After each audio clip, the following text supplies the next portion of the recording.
buang sampah sembarangan. Udah tahu sampah biang masalah, buang sampah pada tempatnya lah. Iya ya, kalau bukan kita siapa lagi? Ayo kita buat Jakarta jadi bersih.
Baik, kita mulai. Assalamualaikum warahmatullahi wabarakatuh. Pak Wagub, para deputi, para asisten, dan teman-teman semua yang saya hormati. Kita mulai rapat pimpinan pagi ini. Tadi ada dari BPN. Oh ya. Makasih Pak. Pak Andi Pak ya. Kita mulai paparan yang pertama, Pak, singkat saja. Nanti saya minta teman-teman menyimak semua, jadi jangan sampai polemik opini bergulir ya tanpa arah. Jadi soal SIP nih Pak, yang pertama. Silahkan Pak Kadis, paparan secara singkat. Terima kasih Pak Sekda, Bapak Wakil Gubernur yang kami hormati, Bapak Ibu sekalian, mohon izin untuk menyampaikan sedikit tentang rumah bersurat izin penghunian. Surat izin perumahan atau yang dikenal dengan SIP. Dasar hukum rumah bersih ini banyak sekali Pak, antara lain Undang-Undang Nomor 1 Tahun 1964 tentang penetapan peraturan pemerintah pengganti Undang-Undang Nomor 6 Tahun 1962 pokok-pokok perumahan. Kemudian diatur peraturan pemerintah Nomor 17. Kemudian lanjut Pak, peraturan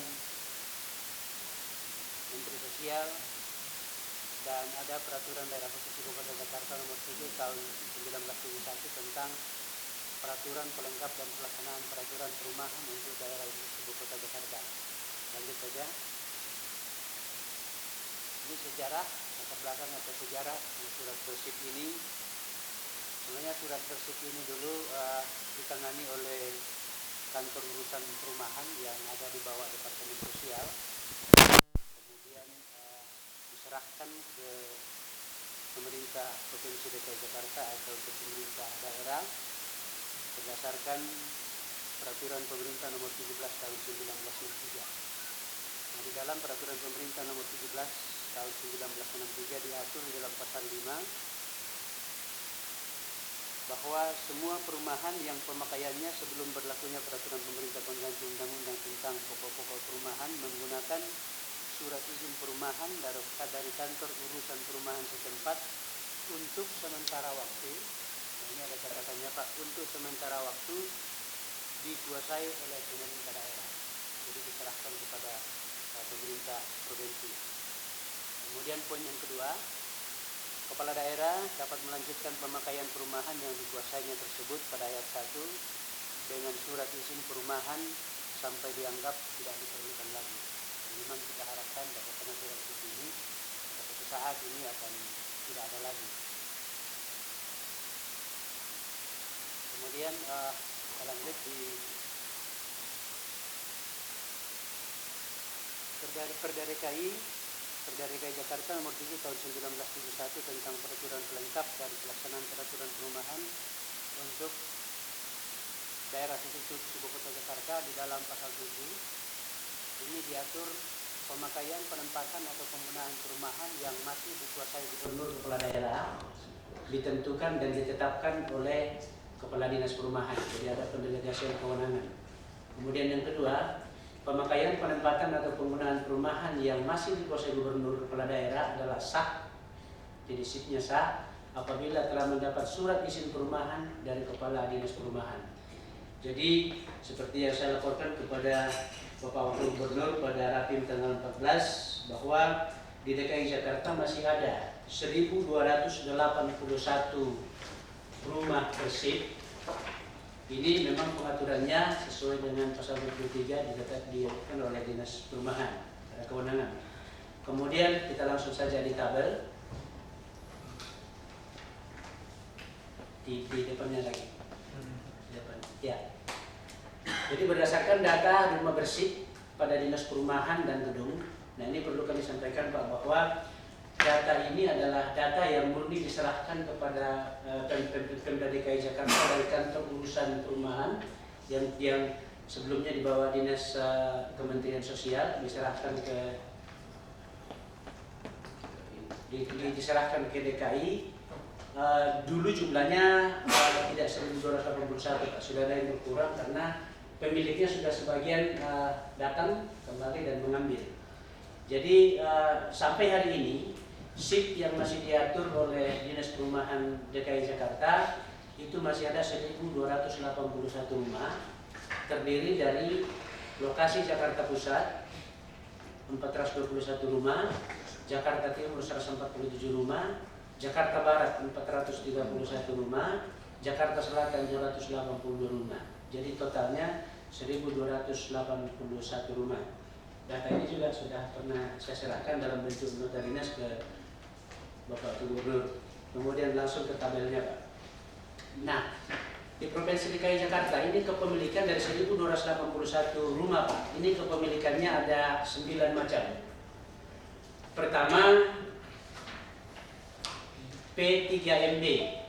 Nah, P3MB ini adalah panitia pelaksana penguasaan milik daerah, lembaga yang ada di milik Belanda. P3MB yang lembaga ini ada di BPN dan menguasai ada 62 rumah Pak. Terdiri dari Jakarta Pusat 31, Jakarta Timur 20, Jakarta Barat 1, Jakarta Selatan 10, Jakarta Utara 0, totalnya 62. Ini P3MB ada di bawah BPN. Kemudian klasifikasi yang kedua, ini gedung-gedung negeri Kementerian PU. Jadi ada 70 sampai saat ini data yang dari kami ada 70 lokasi gedung-gedung negeri yang di bawah penguasaan Kementerian PU. Terdiri dari Jakarta Pusat 16, Jakarta Barat 21, Jakarta Selatan 33. Yang ketiga adalah tanah-tanah perusahaan negara, perum dan bank. Ini ada di Jakarta Pusat ada 12, Jakarta Timur ada 13, Jakarta Barat ada 6, Jakarta Selatan 4, totalnya 35. Dan ada juga yang tanah-tanah milik perusahaan swasta, PT, firma atau asuransi. Ini di lokasi Jakarta Pusat ada 55, kemudian Jakarta Timur ada 2, Jakarta Barat 12, Jakarta Selatan 17, totalnya 86. Dan ada di Presidium Kabinet 5. Ini juga kita tidak tahu kenapa dikasih simbol presidium. Mungkin BPM bisa jelasin nanti Pak ya. Ini ada total ada 3 Pak. Di Jakarta Pusat ada 2, kemudian Jakarta Selatan 1, totalnya 3. Ada juga yang milik yayasan swasta dan gereja. Ini salah satunya adalah yang gereja Immanuel ini yang di depan Pak. Di belakang juga punya rumah bersih. Ada 1 rumah, tapi di dalam rumah itu ada 3 atau 4 shift yang masih kita atur. Ini di Jakarta Pusat ada 8, kemudian ada di Jakarta Barat ada 7, Jakarta Selatan 8, totalnya 23. Nah, kemudian yang berikutnya adalah ini milik perorangan. Ini ada yang milik perorangan pada saat terjadi perang meninggalkan Jakarta. Ini di Jakarta Pusat ada 148, Jakarta Timur 34, Jakarta Barat 135, Jakarta Selatan 111, totalnya 428. Dan ini adalah Kota Praja. Kota Praja ini adalah pemerintahan Belanda dulu Pak. Yang mestinya ini memang ini masih ada 10 Pak yang tanah Kota Praja yang tercatat pada SIP Dinas Perumahan. Di Jakarta Barat ada 8, kemudian di Jakarta Selatan ada 2. Kalau ini yang memang mungkin sebenarnya ini sudah bisa dalam penguasaan Pemprov karena ini adalah tanah Belanda dulu Pak, rumah Belanda. Kemudian seperti yang saya sampaikan tadi bahwa data yang kami terima dari KUP Kementerian Sosial ada 564 yang sampai hari ini Dinas Perumahan belum mengetahui siapa pemiliknya. Jadi di Jakarta Pusat masih ada 149 rumah yang kita atur surat isian permohonannya, tetapi kita belum tahu pemiliknya. Lokasinya tahu Anda? Tahu Pak. Ada Pak, sudah kita lakukan. Nanti mungkin BPN bisa memberikan informasi tentang kategori yang terakhir ini. Kemudian Jakarta Timur masih ada 78, Jakarta Barat 241, Jakarta Selatan 96. Totalnya 564. Jadi total keseluruhan surat bersih yang masih ada di Dinas Perumahan 1281 dan kita punya data lokasi yang lengkap Pak. Ada data lokasinya, ada surat bersihnya. Kemudian mungkin untuk yang 10 Kota Praja bisa di. Nah, ini kita laporkan Pak, ada 10 lokasi Kota Praja Pak. Jadi pertama di Jalan Bukit Duri Tanjakan nomor 98 Jakarta Selatan ada 1 rumah bersih, ini luasnya 160 meter. Kemudian di Jalan Papandayan nomor 46 Jakarta Selatan itu luasnya 196 meter. Kemudian dari 3 sampai 10 ini ada di Jakarta Barat, tapi luasnya 54 meter, 54 meter, 36 meter, 44,5, bahkan ada yang sampai 31,5. Nah ini yang pengusahaannya oleh Kota Praja. Nah, kembali dari tabel umum yang tadi. Nah, ini yang 564 ini Pak, yang mungkin masih harus kita kerjasama dengan BPN untuk menelisik lebih jauh, supaya kita bisa mengetahui apakah di 564 ini masih ada tanah Kota Praja, Pak. Seperti yang 10 tadi ini. Jadi dari yang 564 ini mungkin nanti dengan BPN nanti kami coba untuk melihat lebih jauh ke dalam. Ada berapa tanah Kota Praja yang ada di dalam 564 ini. Karena kalau yang dari sana ini Pak, ini adalah tanah-tanah yang memang miliki perorangan, kemudian milik yayasan, milik gereja, dan miliki gedung-gedung yang dikuasai oleh Kementerian PU. Demikian Pak, kami laporkan. Terima kasih. Assalamualaikum warahmatullahi wabarakatuh. Waalaikumsalam. Nah, keterangan tambahan dari BPN, silakan Pak.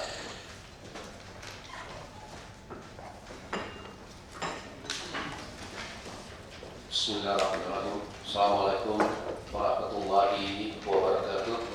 Selamat pagi, salam sejahtera bagi kita sekalian. Mohon izin pimpinan.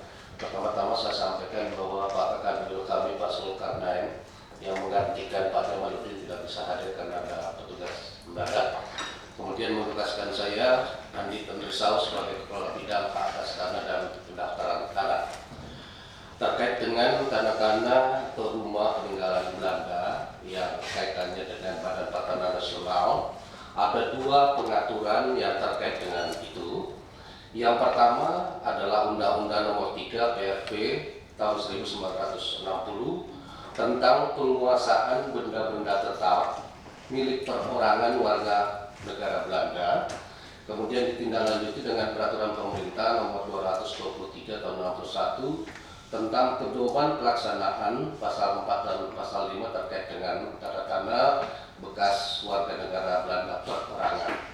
Kemudian peraturan yang kedua yang terkait dengan itu adalah yang namanya Peraturan PRK 5, Peraturan Presidium Kabinet Twikora Republik Indonesia Nomor 5 PRK tahun 1965. Terkait dengan pengaturan itu, jadi untuk tanah-tanah yang dimiliki perorangan bekas warga negara Belanda dan tanah-tanah bekas perusahaan Belanda yang ditinggalkan, hak atas tanahnya tetap prioritas pertama diberikan kepada yang menempati tanah itu yang legal. Informasi itu ingin saya sampaikan sebelum menyampaikan yang lain. Kemudian yang terkait dengan tanah-tanah perorangan yang belum diketahui, kami siap untuk bekerja sama memberikan data terkait dengan itu, bagaimana status tanahnya dan letaknya bagaimana. Demikian yang bisa saya sampaikan. Untuk mohon maaf. Assalamualaikum warahmatullahi wabarakatuh.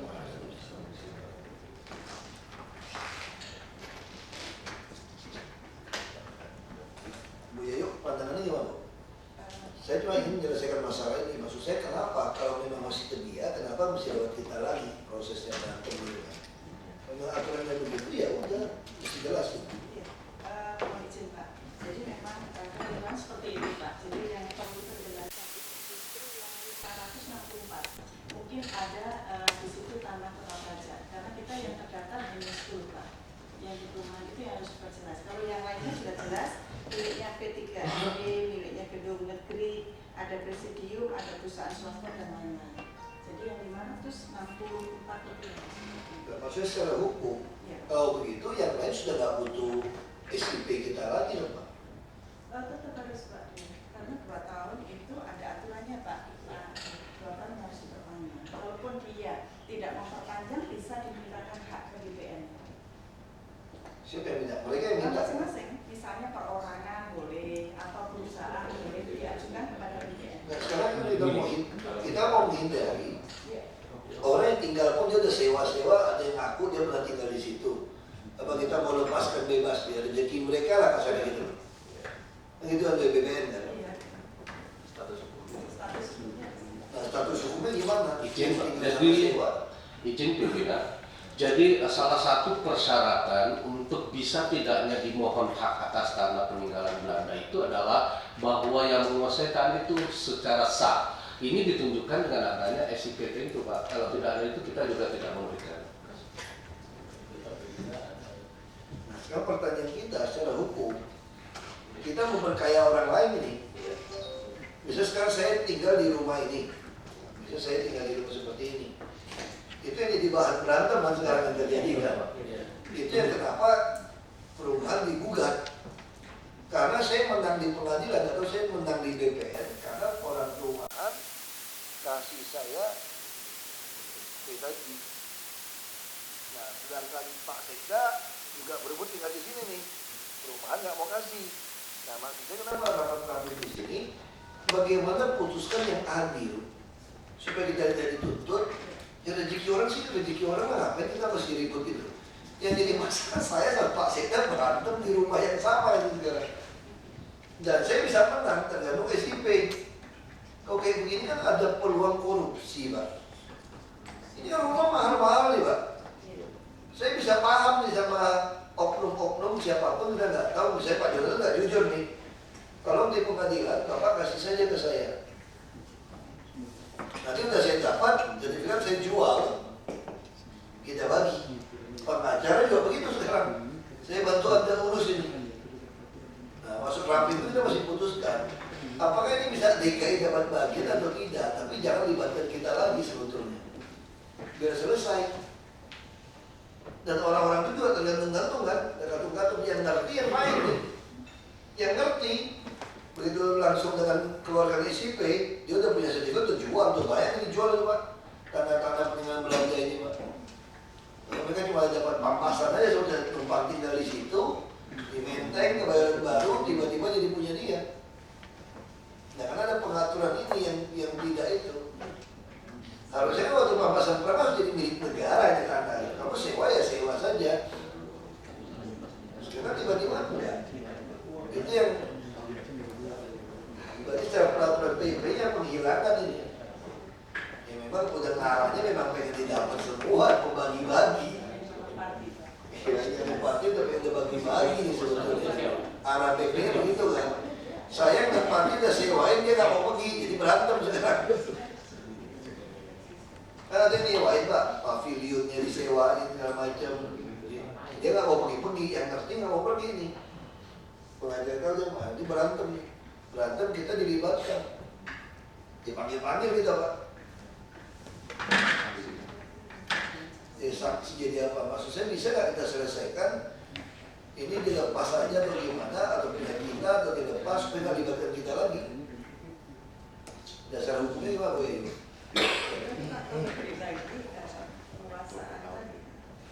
Kalau memang dia nempati, memang punya hak untuk mengajukan. Sebatas dia punya SIP itu nanti. Kalau gitu kenapa mereka nggak mau ngajuin? Mereka nggak tahu sebagian. Justru banyak yang tidak tahu yang punya SIP itu bisa ngajukan. Yang orang yang lihat yang tahu nih, dia tahu kakeknya atau siapa pernah tinggal di situ, itu yang menggugat. Tapi banyak yang pintar Pak, karena dia ngambil SIP, begitu dapat SIP diajukan haknya. Itu sudah permainan punya SIP. Itu semua begitu kan? Langsung jadi punya sertifikat dia. Kalau itu kita buat apa? Kita cuma menolong orang kasih SIP, dapat. Terus secara hukum gimana gitu? Orang menggugat. Kenapa? SIP itu mahal sekali Pak, sampai miliar juga terjadi. Ini yang harus Bayar ke kita? Enggak, bayar punya SIP. Misalnya saya punya SIP, kalau Pak dari Pak Ibu memberikan Ya makanya harus SIP itu tidak boleh di-overkan Pak. Pak, kalau nggak salah ini mirip dulu di TNI Pak sampai hari ini. Namanya PB. Jadi dulu Pak pasang perang, PB banyak. Jadi Menteng juga punya TNI banyak. Diambil dari TNI. Yang menempati itu diberikan surat dari Panglima. Itu pun jangka waktunya 5 tahun. Setelah itu kembali. Nah ini mungkin versi sipilnya. Saya punya teman punya 3 rumah Menteng gitu. Kata Bapak dulu kolongan. Dapat nih, karena seperti itu. Dia tinggal, Bapak seorang dia tinggal, dan dapat. 3 rumah. Mungkin Bu Yai sama Pak Yonatan, SIP yang dikeluarkan itu kan statusnya hukum, artinya pengakuan bahwa tanah itu adalah milik negara. Nah, apabila dia kenapa? Secara faktor gitu. Ya kan dia bayar restitusi. Berapapun kecilnya itu pengakuan, itu dari status hukum. Apabila itu dia pengen mengambil itu, dia kan harus bayar ke negara tanah. Ada konversi itu kan nggak bisa gratis seperti itu. kalau total aja ya. Ya.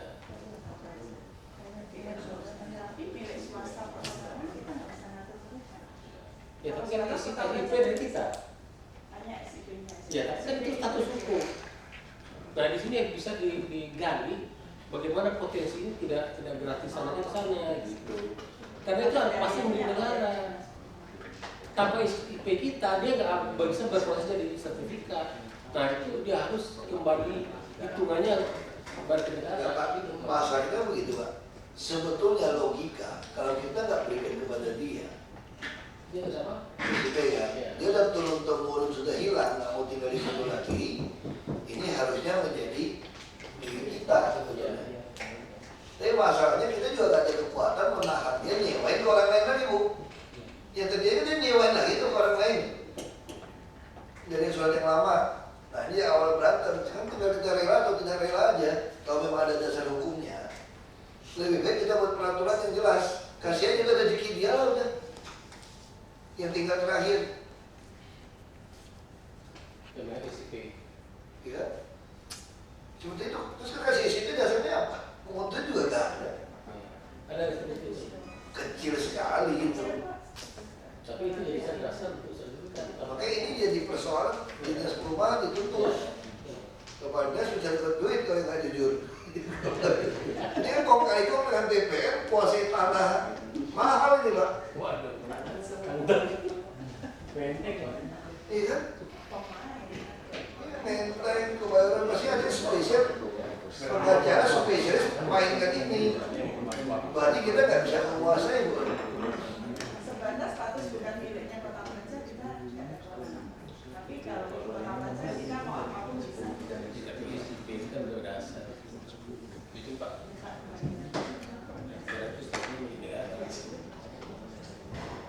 Memang itu pilih-pilih. Ini penggarungan papasan terakhir.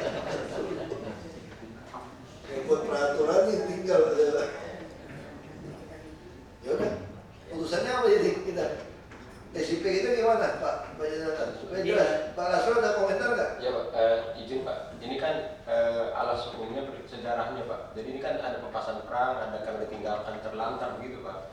Jadi kalau saran saya, Dinas Perumahan itu bersama dengan BPKD dan Biro Hukum masing-masing buat peta sejarah tanah ini. Karena tanah ini berbeda-beda Pak. Ada yang tanah pepasan perang, karena kita menang. Yang kedua ada karena ditinggalkan Pak, milik swasta misalnya.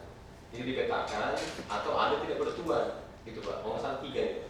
Nah setelah itu kita lihat sekarang historinya sampai hari ini apa. Jadi akan tunduk pada beberapa hukum ini. Ada hukum zaman dulu dan sekarang gitu kan Pak. Nah terus setelah kita petakan 3, kita akan bisa memiliki mana yang bisa ikut kita, mana kita umumkan bahwa ini supaya komplain pihak ketiga yang punya dulu, dan mana yang bisa ditingkatkan haknya langsung oleh yang punya SIP. Jadi seperti itu Pak.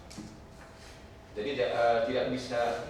Jadi penyelesaiannya masalahnya kepada dulu udah mengeluarkan banyak SIP kepada orang-orang sebetulnya yang baru tinggal di situ juga, bukan orang yang punya sejarah sebetulnya. Ada orang tempatin, dia kosong, dia rapiin, disuruh tinggal, akhirnya dia ngajuin SIP. Nah sekarang bisa nggak orang yang pegang SIP yang lama menggugat? Misalnya saya dulu pernah dapat SIP, karena saya nggak tahu masalah, saya juga udah lebih kaya, ya sudahlah, ngapain tinggal di rumah pemerintah yang mesti nyambung SIP. Saya udah kaya, saya udah bisa beli, saya tinggal.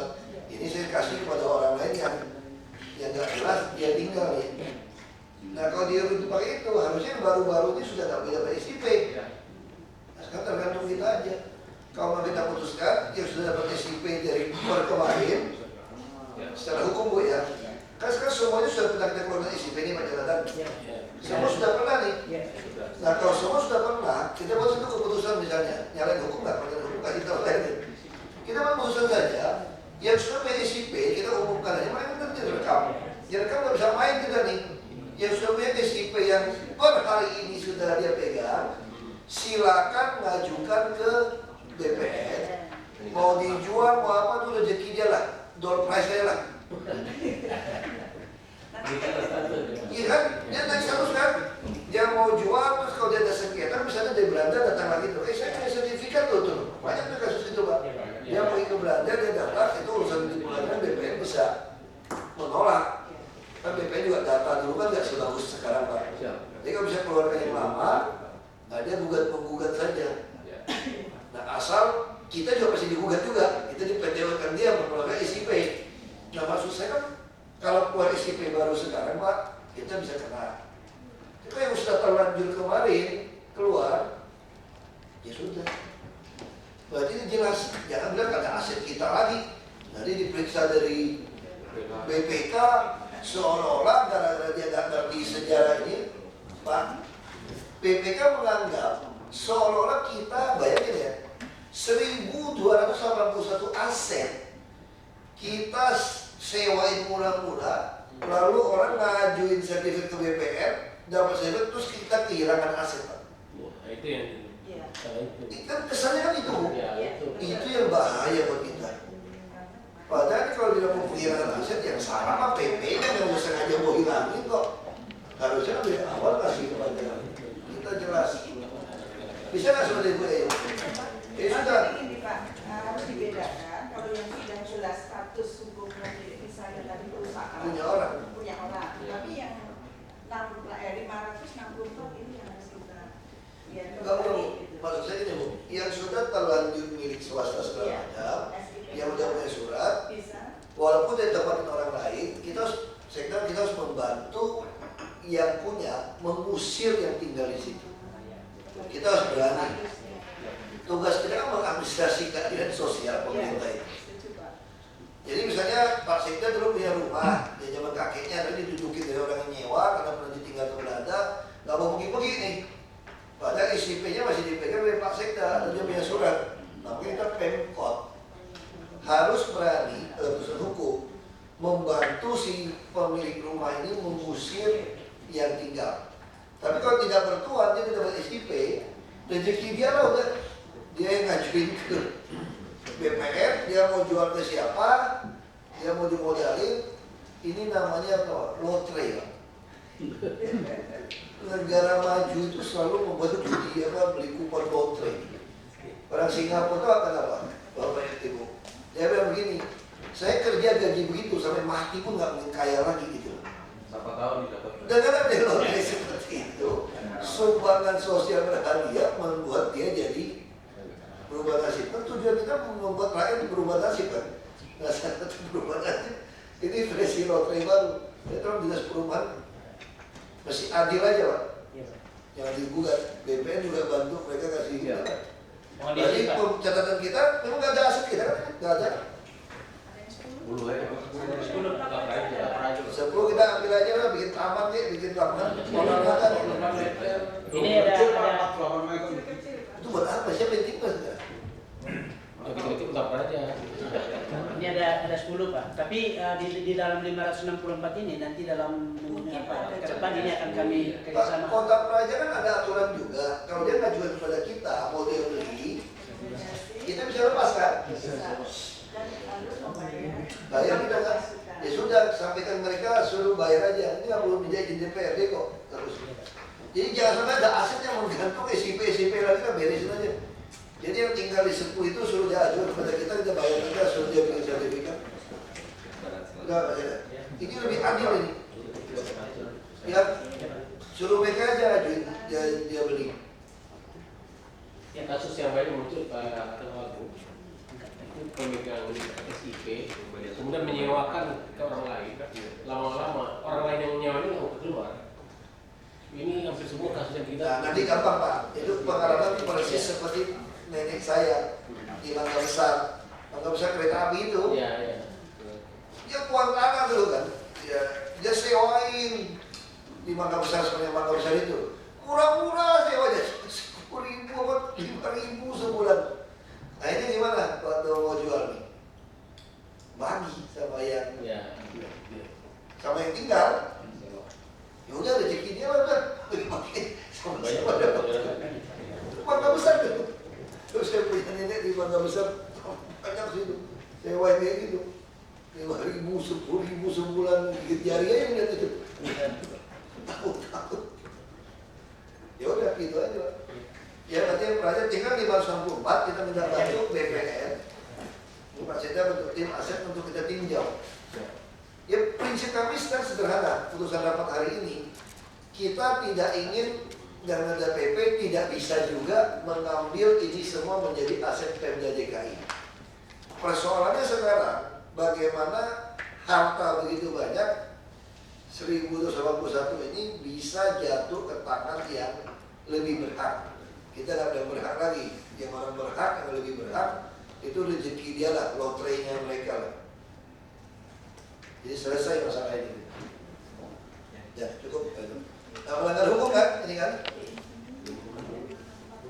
Bu, nggak melanggar hukum kan? Pak, yang 564 perlu diinfo lagi. Iya, kecuali yang 54. 56 mereka inventaris lagi. Nanti dapat yang mana Kota Praja. Kalau yang Kota Praja pun kita tawarin dia untuk bayar kita untuk lepas. Nanti luasnya besar. Oh kalau luasnya besar kita ambil untuk aman. Tapi yang 10 tadi. Iya. Baik. Tapi di luar yang tidak diketahui dia bisa mengajukan peningkatan haknya. Kecuali Kota Praja dia nggak bisa. Kan cuma kecuali Kota Praja nggak bisa punya kita kan. Tapi sekarang pertanyaan saya, Kota Praja punya kita lepas kenapa nggak bisa minta izin DPRD? Saya bingung juga di kasus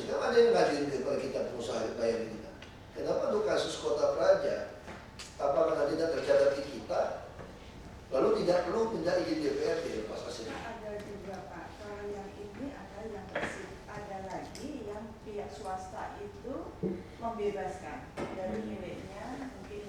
Apa yang membebaskan kita ya, harus itu ada juga. Nah, selama ini yang kita berikan rekomendasi untuk kota Praja adalah yang pembebasan. Terus kalau yang 10 ini boleh nggak? Nanti kita boleh kan? Itu saya bisa tanya. Ini sudah tercatat belum di aset kita Bu Enda? Catatnya, kalau catat di aset ada jumlahnya. Hah? Nggak tercatat? Nggak perlu ya? Oh ya udah, nanti cocok. Baik, makasih ya. Selesai ya Pak Jonathan. Pak, tolong buat kisi-kisinya untuk tim aset yang 564 ini, Pak ya. Nanti kita tutup juga ya. Baik, yang kedua, ini ada Andi dari BPN Pak. Terima kasih Pak atas kehadirannya. Ya, terima kasih Pak. Ya. Salam para Pak. Siap, Pak. Nanti sampaikan. Izin, Pak. Iya, terima kasih Pak. Kenapa Jonathan aja?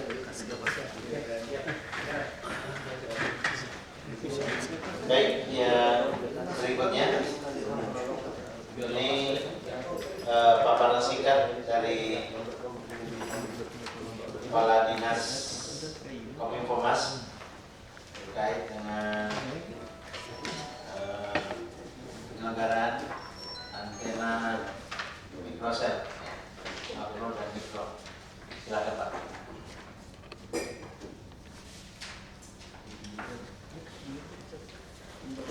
Terima kasih. Assalamualaikum warahmatullahi wabarakatuh.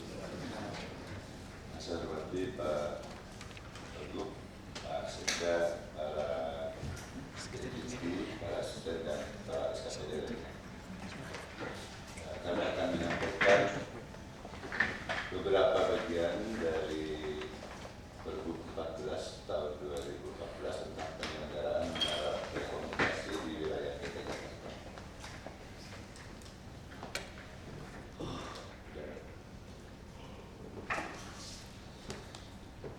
Menurut data di Kominfo-Mas, ada menara makro greenfield dan ada makro rooftop. Rooftop ini yang ada di atas bangunan. Kalau yang kecil gambar hijau-hijau ini ada yang di atas bangunan. Kalau yang makro greenfield ini yang dari tanah langsung menjadi menara. Dan ada yang warna biru dan merah ini mikrosel. Nah, makro dan mikrosel ini diatur di dalam Pergub 14 2014. Terang lanjut. Ini yang makrosel, bentuknya di atas bangunan seperti ini, dan yang greenfield yang sebelah kiri ini resortnya sebelah kanan. Lanjut. Nah, makrosel yang dalam Pergub ini ada yang menara existing. Nah, menara existing ini harus memenuhi persyaratan dari beberapa SKPD di dalam Pergub itu diatur. Ya, khususnya untuk Dinas Kominfo-Mas itu hanya ada pada poin lokasi penentukan zona menara dan memberikan izin IPPT atau izin penempatan perangkat telekomunikasi. Nah, sebelum menjadi dioperasionalkan banyak dinas-dinas lain yang terlibat. Kami bisa dapat gambarkan alurnya sebagai berikut. Coba lanjutkan. Nah, sebelum dialur perlu saya sampaikan Pak, bahwa di menara existing ini ada perlakuan sebagai berikut, yaitu yang memiliki EMD menara tetapi belum memiliki rekomendasi zona menara, ini disarankan atau diwajibkan harus mengajukan permohonan rekomendasi ke Dinas Kominfo-Mas. Selanjutnya ada menara existing yang belum memiliki EMD dan telah sesuai dengan zona menara, maka diwajibkan mengurus IMB menaranya. Lalu yang ketiga, menara existing yang belum memiliki EMB menara dan berada di luar zona menara, ini diberikan masa transisi 1 tahun untuk beroperasi dan selanjutnya dilakukan penertiban atau pembongkaran. Khusus pada poin 3, permasalahan yang muncul, coba dilanjutkan. Nah, ini permasalahan yang muncul di poin 3, itu keberadaan menara makrosel yang sebelum terbitnya Pergub 14/2014, dan bahkan banyak menara yang dibangun sebelum adanya pengaturan karena memang perkembangan teknologi jauh lebih cepat daripada peraturan itu sendiri. Ini menimbulkan kerugian pada operator seluler yang menaranya itu diantaranya alternatifnya mereka harusnya digantikan dengan mikrosel, tetapi mikrosel dalam aturan 2014 itu tidak menggantikan fungsi sepenuhnya dari makrosel, karena satu makrosel itu menurut para konsultan itu pengganti mikroselnya harus 8 BTS satu makrosel. Jadi kalau mereka dibongkar satu makrosel, maka penggantinya yang setara itu harus 8 mikrosel. Juga perlu dipahami bersama bahwa setiap provider atau operator seluler itu tidak sekaligus provider BTS mikrosel. Jadi ketika mereka dipastikan harus bongkar, mereka tidak bisa bangun mikrosel karena tidak punya untuk membangun mikrosel. Nah, beberapa yang dimungkinkan alternatif solusinya sekiranya mengakomodir menara existing di luar zona yang ditetapkan sebagai zona baru dan yang belum memenuhi TND, dilakukan penyesuaian atau revisi terhadap aturan itu. Ini solusi secara global, namun secara rincinya tentunya harus ada perhitungan-perhitungan, karena teman-teman dari dinas lain yang pasti punya lebih data yang lebih akurat tentang menara mana saja yang sudah memiliki. Lanjut. Sedangkan menara baru itu mereka harus punya zona menara dulu. Coba dilanjutkan dulu, Pak. Nah, untuk menara baru ini posisinya seperti ini alurnya. Jadi pemohon mengajukan zona menara baru ke Dinas Kominfo-Mas, lalu Dinas Tata Ruang akan menetapkan RTLB-nya, lalu ada peranan kantor lingkungan hidup di dalamnya, lalu masuk ke Dinas P2B untuk dapat PIMB, dan terakhir Dinas Kominfo-Mas untuk izin penempatan perangkat telekomunikasinya. Setelah itu pemohon bisa melaksanakan. Sehingga dari alur panjang ini tentunya berapa hari, berapa lama, kelengkapannya apa saja, ini pasti ada banyak hal, Pak, yang mungkin harus dilalui. Di dalam Pergub itu sendiri sudah diatur rinciannya. Coba dilanjutkan. Ini zona menara yang ditetapkan dalam Pergub, Pak. Zona makrosel dalam lampiran Pergub. Yang warna ungu ini yang radiusnya 200 meteran, sementara yang di pinggiran dengan berbatasan itu radiusnya 300 meteran. Yang wilayah-wilayah agak kosong itu diperkirakan wilayah-wilayah bandara yang tidak boleh terlalu banyak terlalu banyak menara yang harus dibangun. Dan urban Ya, dan daerah urbannya 300-an. Dan inilah jadi acuan pada penyusunan pemberian zona menara pada lampiran Pergub. Tapi perlu disampaikan juga, lanjut, ini untuk menara yang di Pulau Seribu, zona menara Pulau Seribu, lanjut. Nah, ini permasalahannya ada sedikit perbedaan penentuan zona menara antara Pergub 14 dan Perda nomor 1 tentang rencana detail tata ruang.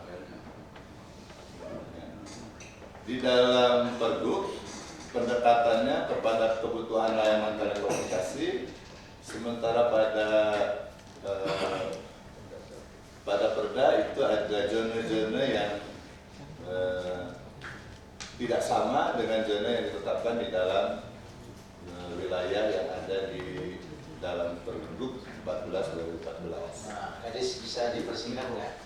Ini Pak perlu ada bilang aja perlu ini ada sinkronisasi peraturan antara Perda dan Pergub supaya optimalisasi layanan. Ya, ini disebutkan aja ada berapa existingnya ini ada berapa sekarang yang berdiri, yang punya izin berapa, yang tidak punya izin berapa. Kalau untuk sarannya mikrosel, gimana gitu? Ya. yang mikrosel itu ada 188. Lanjut lagi mikrosel. Terus, nah ini Pak, mikrosel yang ada di Dinas Kominfo-Mas itu ada 188, yaitu PT BIT 133 dan IPORTE 55 dengan peta seperti ini posisi. Sehingga masih banyak ruang-ruang yang masih belum memiliki mikrosel yang untuk bisa dikembangkan lebih lanjut. Ini cocok nggak sama kondisi lapangan? Ini kondisi lapangan Pak. Yang Pak Koko, pokoknya level 3.000 itu gimana Pak posisinya? Seluruh Pak? Iya. Setelahnya ya Pak ya? Iya. Biasa saya dulu. Jadi untuk mikrosel ini Pak, perusahaan yang seterusnya tadi dijelaskan lebih awal, yang ada di DKI itu yang memiliki izin itu hanya 5 perusahaan mikrosel. Sehingga kalau mau dikembangkan lebih luas tentang penggunaan mikrosel, sebaiknya lebih banyak izin tentang mikrosel lebih diperbanyak. Nah, beberapa langkah yang coba diulangi lagi, hanya grafiknya saja, alurnya terus ke atas lagi. Nah ini untuk membangun mikrosel ini Pak. Jadi pemohon itu sendiri sudah harus punya izin Kementerian Kominfo. Setelah ada izin ini, baru melalui asisten pembangunan dan lingkungan hidup itu diurus tentang izin gubernur, izin prinsip, PKS, dan rekomendasinya. Jadi di sini Pak. Nah lalu ada Dinas PU mengeluarkan lagi izin tentang bangunan tambahan utilitas, lalu baru Kominfo-Mas pada PPT-nya. Jadi kalau dilihat alur ini banyak yang harus dilalui oleh setiap pemohon untuk bisa melakukan mikrosel. Kami hanya pada posisi PPT-nya saja. Nah, mohon kiranya sebelumnya tadi ada permasalahan lanjut. Pak Nino. Lanjut sedikit lagi. Terus. Lanjut. Nah, permasalahan pada penyelenggaraan mikrosel Pak, ini terdapat kesan duplikasi antara memiliki perizinan dan prinsip dari gubernur dan ditindaklanjuti dengan pembuatan PKS. Nah, jika dimungkinkan, kenapa yang izin dari menteri itu tidak langsung PKS saja begitu kurang lebih, ya. Dan dirasakan oleh para yang mengurus itu banyak lamanya mengurus bangunan pelengkap utilitas. Keluhannya seperti itu. Itu yang bisa disampaikan. Terima kasih. Assalamualaikum warahmatullahi wabarakatuh. Dan mungkin ada Izin Bapak, jadi besok hari Rabu mereka paparan di Rabu pagi Pak, itu nanti mereka akan memasang kira-kira 3.000 titik ini mungkin setahun lebih Pak. Kalau yang kita jadi dia udah janji sampai dengan Oktober paling nggak di tempat-tempat yang strategis itu 200 titik udah dipasang Pak. Masalahnya adalah demikian Pak. Kalau Pak Wagub lihat di Taman Sudirman itu yang namanya mikrosel itu semua belum ideal Pak. Jadi di situ tuh ada tiang, ini ada baterai, rectifier, alarm itu masih di luar. Saya nggak mau Pak, saya maunya di dalam Pak. Jadi nanti di dalam satu tabung gitu, jadi alat-alat semua di dalam jadi bersih Pak, nggak kayak sekarang ini. Yang jadi masalah adalah pada saat kita kemarin bicara masalah teknis itu diameter itu setengah meter Pak, saya nggak mau. Nah, kemarin kita minta dia bisa bikin sampai dengan 35 cm Pak diameter. Jadi kan dari besar itu cuma kecil gitu Pak. Nah, semua nanti baterai, rectifier, sama alarm di dalam semua peralatan ada. Yang keluar adalah cuma ada lampu yang setinggi lampu-lampu yang ada sama antena aja di atas.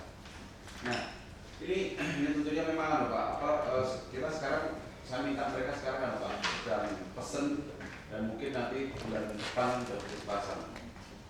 Nah masalahnya adalah mungkin Pak, terhadap tadi yang disampaikan oleh Diskon Mas nanti sama Pak Putu, tadi kan ada masalah, ada beberapa keberadaan menara makro yang belum masuk dalam makro sel Pergub 14 2014. Kita gampang aja Pak, karena mereka kan dulu kita udah sepakat pada saat kita mau bikin makro sel itu mereka nggak akan nambah lagi sebetulnya. Tapi kan ini masih ada nambah-nambah. Kita kalau mau ngecek itu sederhana aja. Nanti kita cek mana menara yang jadi masalah, kita tanya sama orang-orang situ.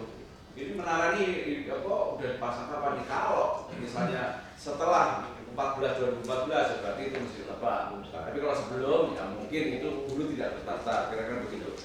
Nah, yang jadi masalah mungkin Pak Wagub bahwa mereka nanti mau Pak, mau seperti hibah gitu ya. Artinya sampai dengan server segala macam mereka siapkan Pak. Cuma memang yang mengoperasikan, tadi saya sudah teman-teman dari Diskominfo saya sampaikan itu nanti mungkin tugasnya teman-teman dari Diskominfo untuk ini. Dan mungkin nanti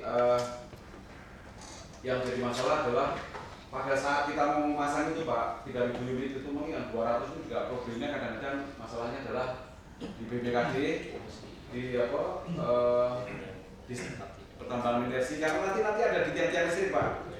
Jadi saya minta nanti kalau ada izin itu dipercepat Pak, ini karena maunya ini dan ini sama sekali ya kita nggak keluarin duit nih. Jadi jangan mereka mau bayar, mau mengeluarkan ini bikin smart city aja itu susah. Jadi nanti masalahnya adalah di situ sama di BPKD Pak, PO segala macam nanti mohon. Kita pasang dulu ya Pak. Ya, kalau Bapak perintahkan gitu saya pasang dulu, BPKD baru kita urus. Kalau udah ada dari energi udah tahu. Yang penting speknya udah sesuai. Terus boleh nggak Pak, yang mikrosel yang tiang yang lama-lama itu Pak, juga dia wajibin bonus tambah CCTV juga sih. Nanti kita minta Pak.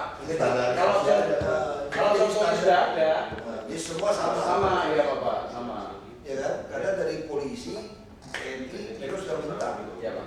Mereka mau minta akses CCTV ini. Dan dia posisinya juga bagus kan, dari gambarnya juga bagus.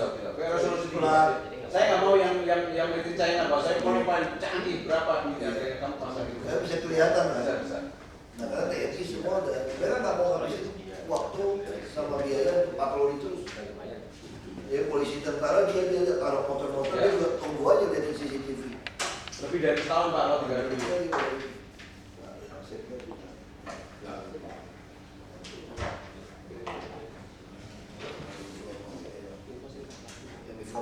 Jadi izin Bapak kalau 3.000 unit itu nanti di atas 1 tahun Pak.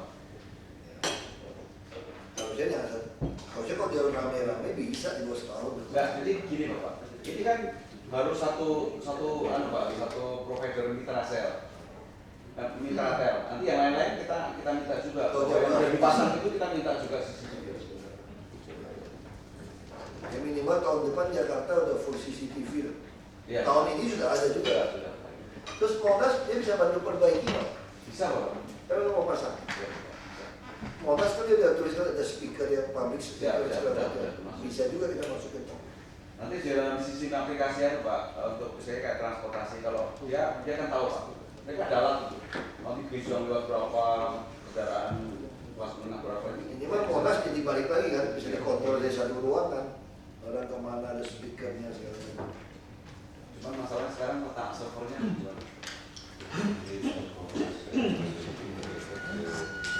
karena nanti itu Pak. Nanti kami sudah dapat kepada kita. Kominfo aja server. Kominfo apa? Sudah di Kominfo kan? Nah, udah nanti udah selesai. Jadi izin nanti hari Rabu Pak nanti di awal pagi. Mungkin Pak. Silakan. Makasih Pak Pimpinan. Terkait dengan masalah perizinan dan penertiban menara-menara ini, terutama yang makrosel yang kecil ini Pak, memang sangat sulit sekali kami kendalikan di lapangan, karena dia berdiri di atas bangunan-bangunan yang dibangunnya 1 hari selesai, Pak. Nah ini di samping itu juga ada menara-menara landed yang di atas tanah. Ini juga dibangunnya sangat cepat, dan kebetulan juga penertiban ini di bawah koordinasi wali kota, seperti pernah terjadi di Jakarta Selatan, Bunga Maya. P2B mengeluarkan SPB, P2B dipetum alas, karena memang itu adalah kewajiban wali kota. Nah, ini mohon izin, kebetulan Bapak Wali Kota ada lengkap. Seandainya nanti ada koordinasi masa penertiban ini, mohon IPB-nya segera dikeluarkan. Walaupun nanti P2B melakukan tindakan, jadi ada koordinasi, ada tim penertiban reklame di wilayah masing-masing. P2B selalu ada di belakang itu mereka. Sekarang pun di Jakarta Barat banyak laporan-laporan LSM masalah menara-menara seperti ini. P2B tidak bisa berbuat apa-apa, hanya bisa mengeluarkan SP surat peringatan. Akhirnya saya paksakan keluarin saja sampai segel dikeluarkan, tapi IPB-nya belum keluar. Akhirnya P2B dianggap main-mainan gitu. Jadi mohon izin, karena ini masalah menara ini banyak sekali di lapangan. Memang dibangunnya sangat cepat sekali karena dia knockdown. Untuk penertiban ini yang kami perlu koordinasi dengan Bapak Wali Kota. Mohon izin, dan tadi juga disampaikan, yang saya tahu di lapangan ratusan mungkin ribuan jumlahnya itu yang harus segera ditertibkan. Apalagi yang makrosel, Pak ya. Makrosel itu semua gedung ujungnya selalu ada itu makrosel. Dan kami tidak bisa berbuat apa-apa di sini. Kalau kami lakukan itu, mereka sekarang sudah mengerti bahwa itu bukan tugas P2B. P2B selalu dipetum nanti dan malah dilaporkan ke polisi merusak aset orang. Jadi pengerusakan pelaporannya itu pidana hukum. Mohon izin mungkin bisa diangkat. Terima kasih. Ini Pak Wagub, tidak lanjut yang disampaikan Pak Moko, segera rapat koordinasi Rabu, sebelum Rabu kalau bisa, dan kemudian untuk pemasangan CCTV di tiang listrik yang dikuasai oleh dinas perindustrian segera di TL sambil diproses untuk ke BPKD. Itu Pak Wagub ya. Dan kemudian para wali kota perlu segera koordinasi tentang SPB penertiban yang akan dilakukan oleh dinas P2B. Sekitar itu. Kalau tidak ada, izinkan saya melaporkan secara singkat tadi saat ini. 25.000, terus dari sortir turun menjadi 570.000 orang setelah kita periksa ulang lagi karena harus ada pengisian terhadap 53 data, maka yang memenuhi syarat hanya 309.385 orang. Ini sudah 3 kali mengalami verifikasi. Pertama dari dinas pendidikan secara umum, terus kita kembalikan kepada sekolah, kita revisi lagi, kita masukkan kepada BPKD, maka yang memenuhi syarat PINA sampai hari ini hanya 309.385 orang. Untuk hal itu butuh uang 718.545.240.000 rupiah selama 12 bulan, Pak. Jadi dengan uang yang ada sekarang 779.817.400.000 memenuhi syarat. Tapi pada saat yang bersamaan kita akan memverifikasi ulang atau mengembalikan lagi data kepada sekolah sebanyak 263.704 orang, Pak. Nah ini kalau setujui, ini akan kita verifikasi lapangan langsung. Selanjutnya akan kita masukkan dalam penerimaan KJP 2015, Pak. Karena pada APBDP yang kita ajukan sebesar 600 miliar itu tidak disetujui. Jadi hanya ada uang sampai hari ini 799.817.400.000. Nah kalau misalnya yang penerima 309.345 orang itu disetujui menjadi penerima, maka kita akan ada sisa uang 81.272.160.000. Ini bisa membiayai 1 bulan. 1 bulan 263.704 orang. Karena hanya butuh uang 51.906 6.690.000 Pak. Hari ini kami akan mengajukan surat kepada BPKD, tapi kita harus luruskan sekalian Pak, mohon izin. Kami tidak berhak menandatangani kwitansi Pak. Kami tidak, karena BPA bukan kami yang punya. Jadi kami hanya bikin rincian Pak, orang per orang beserta kode rekening masing-masing Pak. Ini yang tidak pernah kita sepakat dan susah sepakat dengan BPKD. Demikian laporan kami Pak. Terima kasih Pak. Assalamualaikum warahmatullahi wabarakatuh.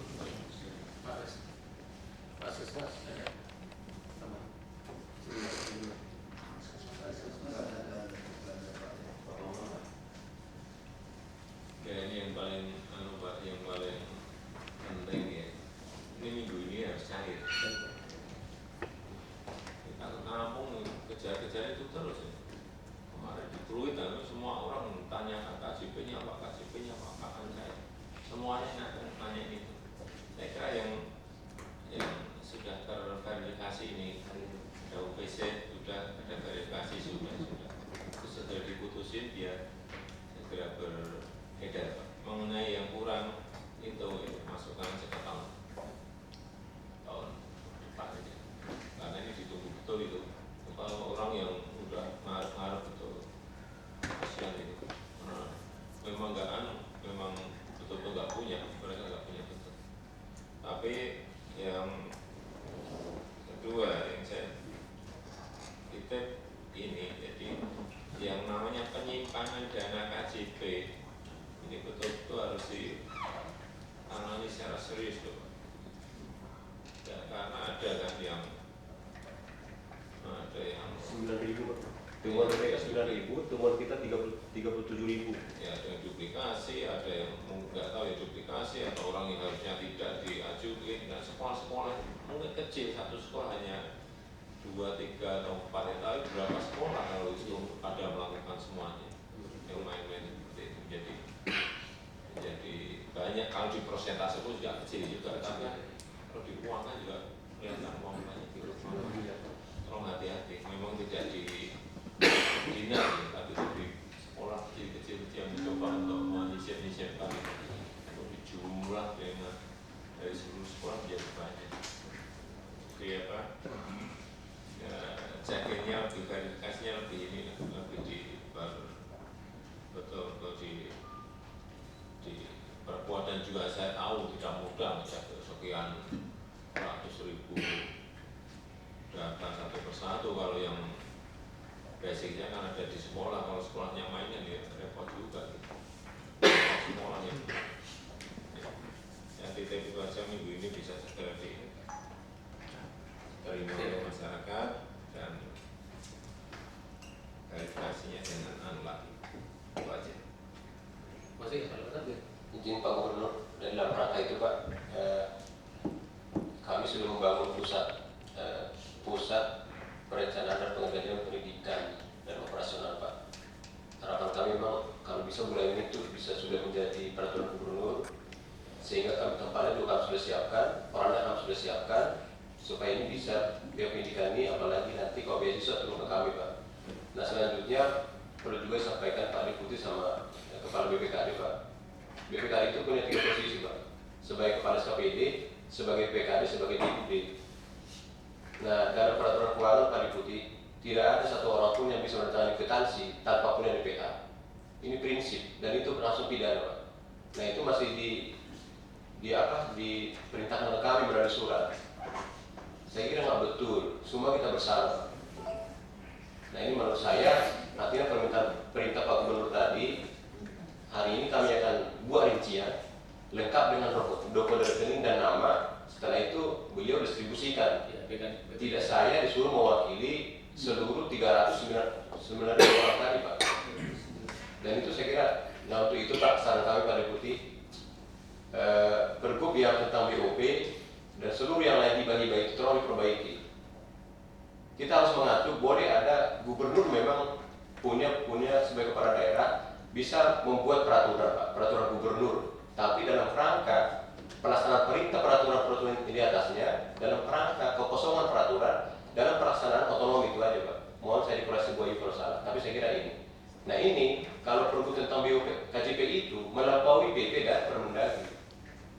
Jadi mohon izin Pak, ini saya sampaikan dari kita semua, hibah, bansos dan menkeu tolong kita ulang kembali supaya lebih cepat ke depan kita semua bekerja. Sekira demikian Pak, terima kasih. Dan ini Pak, untuk KJP ini Pak, kami akan bangun sistem dan nanti kami mulai untuk 2015 kami tidak menerima lagi dari penerimaan data konvensional Pak. Mohon izin Pak, hanya yang melalui sekolah dan melalui online. Ini biasanya tumpang tindih Pak, jadi masyarakat itu dari mohon maaf Pak, dari A diajukan, dari B diajukan, dari sekolah diajukan, akhirnya tiga-tiganya masuk, double Pak. Jadi izin kami akan lebih ketat Pak, tentang mitra-mitra kerja kita, kami akan menolak dengan peraturan ini supaya demi kita semua Pak. Barangkali tarik cash ini dulu, tarik cash dibatasi gitu. Iya, tarik cash kami akan segera koordinasi dengan Bank DKI Pak. Sekira demikian laporan kami, terima kasih Pak. Assalamualaikum warahmatullahi wabarakatuh. Izin Pak Guru, ini ada dua persoalan hukum dalam KJP. Pertama, dikaji kembali, jangan sampai ada aturan-aturan yang lebih tinggi di dalam Pergub yang tidak pas dengan KJP. Ini Bu Yaya atau Bu Yaya dikaji lagi. Yang kedua, Pak Larso, setelah diverifikasi, ya, tersisihkan yang tidak memenuhi syarat, tapi sebelumnya dia menerima. Ini punya dampak hukum juga ini. Nah ini tanggung jawab siapa ini? Jadi misalnya sekian ribu setelah diverifikasi, ya ternyata selama ini nggak bisa. Ini kan ini apakah deliknya penipuan atau pemalsuan data segala macamnya? Ini tanggung jawabnya harus kita kaji betul nih Pak. Ini kan terjadi. Jangan sampai ini berdampak ke lagi. Ya. Ini harus hati-hati merumuskan hasil verifikasi Pak Larso nanti. Ternyata sekian puluh ribu yang memenuhi syarat, ini uang negara sudah keluar nih, uang APBD sudah keluar nih ke masyarakat. Ini pasti masalah hukum. Ini makanya hati-hati kita menarik ini. Barangkali itu Pak, yang dua persoalan hukum yang harus kita segerakan Pak. Pertama, dikaitkan dengan terlebih atas, yang kedua, yang telah terlanjur dibayar, yang punya dampak hukum. Kalau so tahun depan SMK SMA udah naik kan nilai KJP-nya. Ya kita termasuk swasta Pak, termasuk swasta. Swasta. Dalam komponen swasta kan disebutkan uang sekolah kan Pak. Jadi BOP swasta tidak. Ya debit itu. Ya.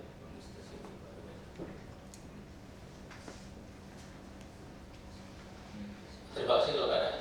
Lanjut mengenai etik-etik. Terima kasih. Assalamualaikum warahmatullahi wabarakatuh. Transjakarta sejak tanggal 11 Agustus kemarin sudah menerapkan full electronic ticket. Memang di awal sempat ada kebingungan dari penumpang, tapi ini hanya sebentar. Saat ini sudah mulai terbiasa orang menggunakan tiket, terutama di koridor 1, dan total yang menggunakan tiket itu, tiket elektronik maksudnya, sekarang sudah 47%, hampir setengahnya. Ada 150.000 penumpang setiap hari menggunakan e-ticketing gitu. Sosialisasi sudah dilakukan sebenarnya sejak tanggal 1 April. Sudah 1 April. Malah sebenarnya tiket elektronik ini sudah setahun yang lalu. Sebenarnya masyarakat penumpang sudah biasa dengan tiket elektronik, hanya mereka enggan gitu, sehingga mereka masih tetap menggunakan yang eceran gitu Pak, 3.500 gitu. Tapi dengan dipaksa seperti ini, masyarakat sebenarnya juga mengikuti. Dan tanggal 11 Agustus kemarin, tiket elektronik yang dijual itu berharga Rp20.000 dan saldonya juga Rp20.000. Artinya nilai tiketnya itu 0. Nah, tapi mulai hari ini, tanggal 18 Agustus, harga tiketnya sekarang diberi nilai Rp20.000, sehingga mereka beli Rp40.000, saldonya hanya Rp20.000, sehingga harga tiketnya Rp20.000. Nah, memang kemarin seminggu itu hanya promosi, dan memang orang beli Rp20.000, ketika tiketnya sudah 0, mereka nggak mau top up, dia buang terus beli lagi. Tapi sekarang dengan diberi harga tiket Rp20.000, maka mau nggak mau mereka akan top up. Dan untuk top up secara cash maupun auto debit sudah bisa dilakukan di seluruh koridor 1 Bapak. Jadi sekarang ini targetnya koridor 1 plus 11 halte utama. Mudah-mudahan setelah bulan ini lancar, bulan depan mudah-mudahan bisa ke koridor 9 dan koridor yang lain. Terkait dengan tiket elektronik ini sangat tergantung dengan bank, karena ini semua tiket diterbitkan oleh 6 bank, dan para bank ini juga harus menyediakan mesin untuk top up. Di sini yang persoalan dari para bank, tidak semuanya bisa cepat menyediakan mesin untuk top up. Nah, terkait dengan tiket elektronik kemudian memang berdampak pada angkutan APTB yang saat ini ada di beberapa jalur. Jadi dengan sistem ini, karena APTB masih menggunakan tiket kertas, maka penumpang yang beli tiket kertas tadi tidak bisa diterima lagi masuk ke halte. Sehingga mau nggak mau mereka harus tambahan 3.500 untuk naik APTB. Dan perkiraan saya sih sebenarnya di awalnya saja penumpangnya berkurang, tapi hari ini kalau mereka sudah biasa ke Bogor naik APTB, rasanya tidak, dengan tambah 3.500 tidak kemudian mereka berubah. Mereka harus tetap menggunakan APTB. Selanjutnya, hal yang kedua soal uji kir di Cilincing. Memang sejak ditutupnya Kedong Angke, maka sejumlah 500 kendaraan yang biasa kir di Kedong Angke sekarang berpindah baik di Cilincing, di Pulau Gadung maupun Ujung Menteng, sehingga terjadi antrian. Nah, terkait dengan ini, kami sekarang setiap hari menerapkan kuota. Jadi petugas kami mendatangi ke antrian kendaraan yang dari pinggir jalan. Ketika jumlahnya misalnya di Cilincing itu sekitar 400 kendaraan setiap hari, maka kendaraan berikutnya kita katakan datang besok saja, sehingga mereka tidak harus nunggu. Dan waktu awalnya memang seperti itu Pak, mereka nunggu dan kecewa karena hari itu tidak bisa diuji. Tapi hari ini pagi-pagi mereka sudah diberitahu bahwa jatahnya adalah besok. Kemudian kedua, ada beberapa perusahaan yang biasa kir secara rombongan seperti Hiba, Bluebird. Nah, ini kita atur waktunya sore sehingga mereka tidak mengganggu antrian pagi. Dan jam kerja kita untuk kir ini sekarang sampai malam, sampai jam 8 sampai jam 9 malam, karena memang untuk mengantisipasi limpahan. Kemudian untuk antrian kami juga minta bantuan polisi dan sudin-sudin untuk mengatur lalu lintas di sekitar. Demikian Pak, terima kasih. Yang di kontes itu kapan Bang? Yang dari saingan SGS, dia juga bersurat pada kita. Ada dua tambahan lagi Pak. TUF atau apa ini? TUF Utara dan TUF Selatan. Nah, maksudnya kalau kita dengar mereka, segera siapa yang di kontesnya? Baik, supaya bisa cepat.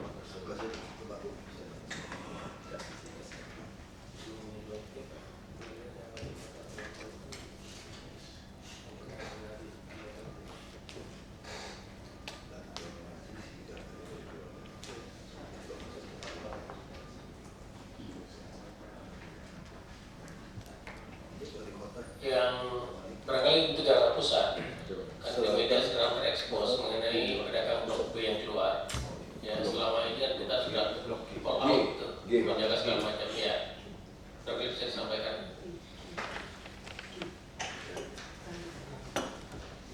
Terima kasih Pak. Kalau blok G memang yang di lantai 3 itu dari sekian banyak paling bertahan dengan 1-2 saja. Itu pun kemarin saya lihat cuma pedagang kaos yang untuk kampanye itu. Nah, mereka tidak kembali ke jalan raya, tidak juga terkeluar jalan Bahrudin, tetapi masuk di jalan Jati Baru. Dan itu barangkali kalau kita kejar lagi juga bukan masalah. Nah, kemudian untuk yang di blok G ini, yang lantai 3, barangkali ada ketegasan dari PD Pasar Jaya dan mau diapakan mereka. Sebab memang kelihatan sangat memprihatinkan, setiap hari sepi sekali. Ada upaya-upaya kita lakukan, upaya tapi juga tidak menolong mereka. Dan menolong untuk meramaikan pasar itu maksud saya. Ada pemikiran bahwa bagaimana kalau lokasi yang selama di kawasan lantai 3 itu kita serahkan kepada pedagang lainnya, jadi gubernur dulu mendapat keputusan dari pimpinan. Tekad kami memang apapun harus kita pertahankan bahwa jalan raya Bahrudin dan juga trotoar harus bersih dari kaki lima. Seperti itu. Terima kasih Pak. Tambah. Blok G, Pak. Tahun ini kami ada program untuk membangun jembatan penyeberangan atau jembatan jalan kaki dari stasiun langsung ke Blok G. Galangnya baru saja sedang berproses, mudah-mudahan tidak lama lagi kita kontrak. Artinya apa? Ketika jembatan jalan kaki ini terbangun, maka penumpang dari stasiun kereta api itu tidak bisa ke jalan, dia harus naik, ada di atas, dia naik jembatan dan dia akan keluarnya nanti bisa di Blok D keluar. Langsung jalan di atasnya ya? Di atasnya. Itu mungkin mudah-mudahan Desember bisa selesai. Ujung itu Pak? Ya. Ujung stasiun? Iya. Jadi orang keluar dari stasiun tidak bisa ke jalan, dia harus naik jembatan. Jadi kami sudah koordinasi dengan sudah didesain dengan PT Dia kan harus lalu lalang dia ke Blok G. Ya. Blok G. Nah dia motor-motor juga bisanya boleh dibawa lagi tuh Pak. Ya, nanti nggak ada lagi motor di bawah itu. Jadi bubarannya di Blok G gitu Pak. Ya. Oke. Izin Pak, barangkali Pak Akbar perlu juga antisipasi untuk angkotnya. Kalau selama ini angkot itu kumpulnya di stasiun sebelah utara untuk menunggu penumpang, sementara kalau nanti penumpang dialihkan Blok G, kemungkinan juga angkotnya balik lagi ke Blok G. Kalau angkot tunggu Blok G, macetnya luar biasa Pak. Barangkali perlu pikiran juga. Ya, saya kira beberapa upaya sudah kita lakukan ya. Nanti ada eskalatornya sudah perlu dikerjakan harus selesai. Nanti rencana awal dulu menghubungkan stasiun dengan Blok G juga akhir tahun rampung, ramai, selalu ramai. Jadi ya sementara biar nanti kalau mau kembali nggak boleh gitu. Iya. Kalau udah sempat keluar jangan masuk lagi. Diberitahu aja. Ya. Kita telepon. Yang perlu diantisipasi ini yang masuk angkotnya itu betul angkot yang jemput-jemput di depan itu.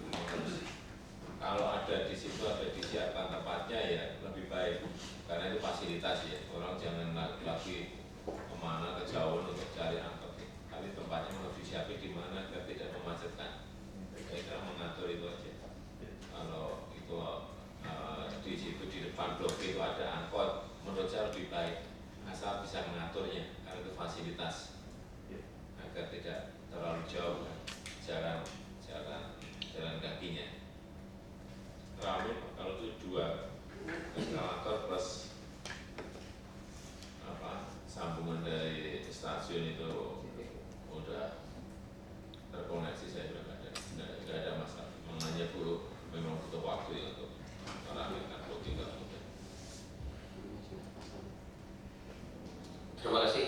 Tidak lanjut mengenai Blok G, perlu rapat koordinasi segera dipimpin oleh Pak Sisden, Wali Kota, PD Pasar, dan Dinas Perhubungan. Dan kemudian perlu juga kepada kami disampaikan pada waktu mereka untuk kembali, karena ke depan ada fasilitas seperti ini. Jadi nanti kalau sudah ada himbauan dan aturan itu, nanti kita menghindari konflik dengan mereka karena sudah dilakukan kebijakan. Ini sangat perlu sekali ini. Jadi kita jelaskan bahwa akan segera dapat sampai bla bla bla, dan kemudian silakan kembali. Bagi yang tidak kembali dianggap sudah putus hubungan mengenai penempatan. Nanti memanggil Pak Asisten untuk menjelaskannya. Terima kasih. Selesai Pak Gubernur, Pak Wagub.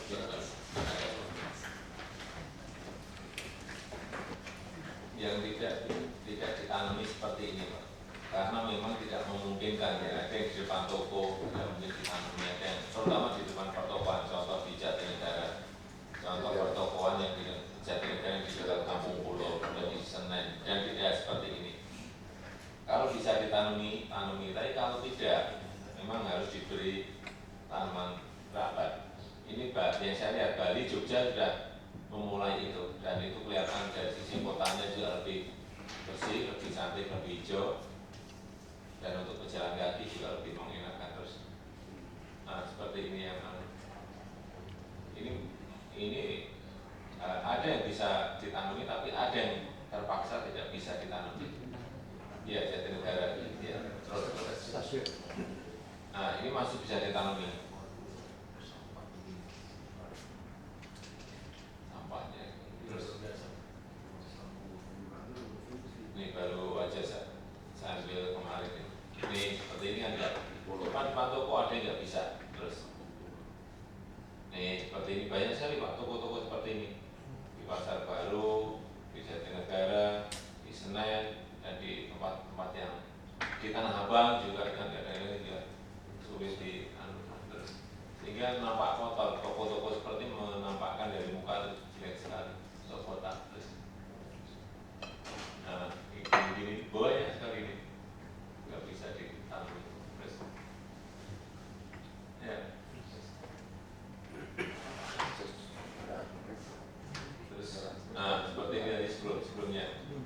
Nah, kemudian dia bisa tanam kan, apa yang harus dilakukan kalau saya tanaman rambat terus seperti ini.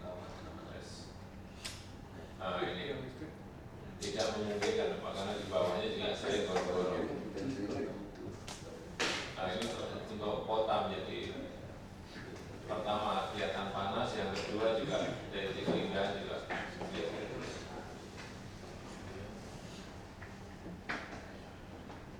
Tadi sudah mulai hitam kemarin, tapi baru sedikit. Mestinya kita jangan sampai ke dalam mereka itu, kita berbuat yang banyak. Terus toko-toko seperti ini terus seperti ini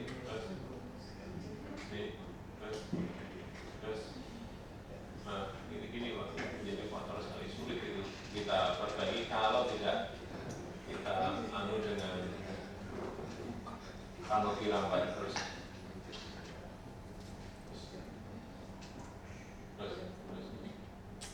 ini mestinya di depan toko tadi dibuat rambat-rambat seperti ini sepanjang lorong itu. Nah, ini kan hanya bagian-bagian ini yang sudah kita buat, tapi Minus taman itu yang taman-taman besar kasih swasta saja CSR, karena konsentrasi gitu. Jadi uangnya nggak kacau banget. Nah, ini kan kalau di depan toko ada seperti ini, rambatnya saya kira dari depan juga kelihatan hijau, dari fungsional peneduh juga ada, dari si estetika keindahan juga ada. Terus, nah ini tapi di depan toko, ini contoh yang dari yang di depan toko tadi. Ya, kalau ini kan berapa meter, mungkin 4 meter ya itu nggak apa-apa, 1 meter pun nggak apa-apa, 2 meter pun nggak apa-apa, tapi kelihatan nampak dari jalan itu teduh, tidak panas, berjalan kaki juga merasa nyaman di bawahnya.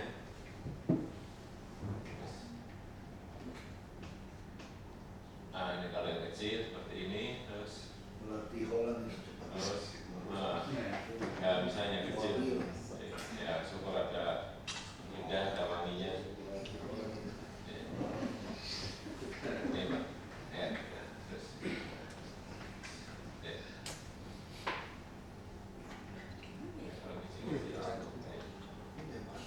Ini gimana sih? nggak boleh. Pokoknya seperti ini lah ya. Dari BSD ini. Kalau hijau campur daun cincau. Cepet, itu kan bisa ngambil buat begini ya udah. Cepet, dan murah. Ya, sekarang pakai di tempat-tempat tadi depan toko-toko tidak mungkin kan itu ini saya banyak saya nggak mungkin dari bawah ke gorong-gorong saya tahu buat seperti itu ya semuanya saya kan semuanya dari sini. Sekarang kayak pagar-pagar taman, pagar yang panjang itu yang di tengah apa jalan sekarang hilang ya taman udah hilang, ditutup rambatnya dan kita ini tidak tahu, jangan-jangan ada yang ambil tiap tahun untuk dipagari semua seneng pagar. Iya, yang minta Pak, kamu tidak identik udah pakai stempel juga itu pakai tisu Pak. Iya. Sekarang kan semua taman kita kita pagari semua. Ini wali kota nih, presiden kan pengusahanya juga, pemimpin itu juga kadang-kadang dia mau kok kalau kasih gambar, kasih demonstrasi dia mau. Iya. Jadi selain itu Pak, mungkin izin bisa mewajibkan Pak, SK wali kota mewajibkan di depannya Pak. Kita dibeli terus ya, si wali kota artinya mereka harus memelihara. Kemudian yang tembok depannya itu masih nyiram kan tempat rumah. Iya, aja di masa ya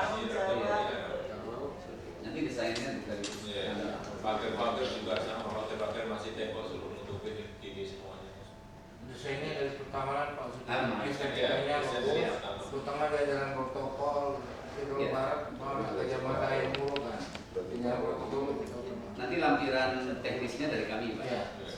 Bikin pergola ya, pergola. Iya. Benar juga, saya ingat dari Gajah Mada yang menurut juga sama kan. Tengahnya hijau tapi pinggirnya dipatok pohon gesang. Yang GSP 0 itu loh Pak. Yang rata-rata Jatinegara GSP 0. Jawa Barat itu yang mesti. Kan sudah ada pergub yang peraturan baru kan, GSP 0. Memakai pedestrian. Wali kota juga tolong bilang sama PKL, itu utara contoh yang wajib kulit itu. Dia waktu pendataan bilang, kalau Anda mau jualan di sini, sampah harus bereskan. Itu semua dari Jatinegara itu harus PKL jualan itu. Dia harus kasih tahu mereka, kalau masih mau jualan di sini, ratus sekian kamu harus pungutin sampahnya. Kalau tidak, besok kami usir semua. Harus punya sapu.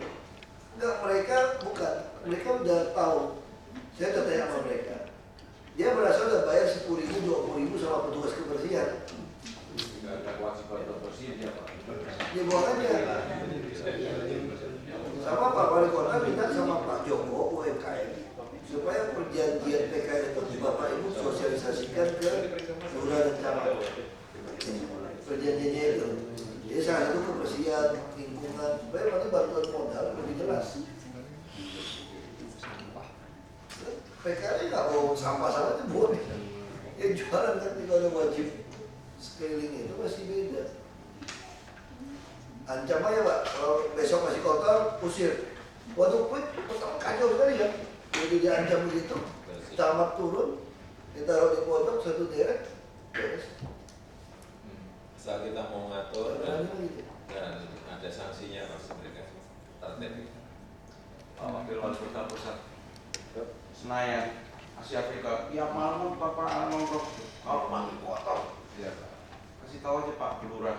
Lurahnya perempuan, orang perempuan kasih tahu. Orang nggak mau bersih, suruh mana aja suruh. Wah, Belah mana? Asia Afrika Bapak. Tempat anak nongkrong malam berbalap. Malu tuh daerah itu bagus itu. Malah membuat kuliner sama ini nongkrong karena Nah, artinya situ kan apa tempatnya ikonnya anak-anak nongkrong, tapi sama sekali ini orang pada jaga makanan itu nggak pernah mau bersih. Kalau di Vietnam Pak, kita beli aja. Padahal Vietnam kan termasuk kayak kita mengirim-kirim gitu Kamboja. Kalau kita buat, si penjualnya yang marahin kita. Itu dia takut pasti diusir. Jadi kalau dia cepat-cepat nih, kita mau buang dia cepat-cepat sini dari sini. Nah karena dia takut diusir. Singapura juga sama, pasti takut. Dikumpulin aja PKL per wilayah, dikumpulin, beritahu dari dinas kebersihan kalau kamu buang sampah atau pembelimu yang buang sampah kamu tanggung jawab, langsung kamu pergi dari tempat itu. Sekalian sosialisasi perjanjian dengan PKL yang baru itu. Ya, mereka lihat semuanya ya.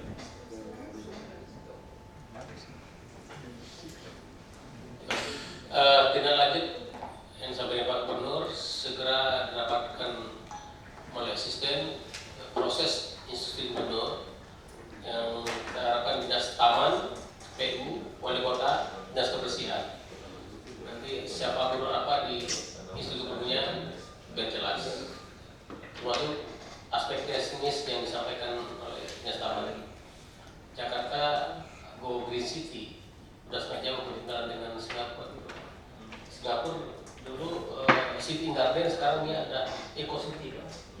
Jadi kita jangan kan City Garden, Go Green City aja kita masih ini sekali. Ini segera dipacu karena yang disampaikan Pak Guru tadi itu etalase kota semua. Semua orang lihat jalan itu, makanya sangat diputuskan betul Pak Selain Taman dan katanya seperti ini Pak. Jadi mohon Pak Asisten agar SKPD lebih konsen betul ini. Kalau bisa dikerjakan segera berbulan sekarang. Sekaligus mengulang kembali ini instruksi gubernur mengenai cari-cari masih ada di lapangan, halte dan segala macam masih belum tuntas dikerjakan. Sudah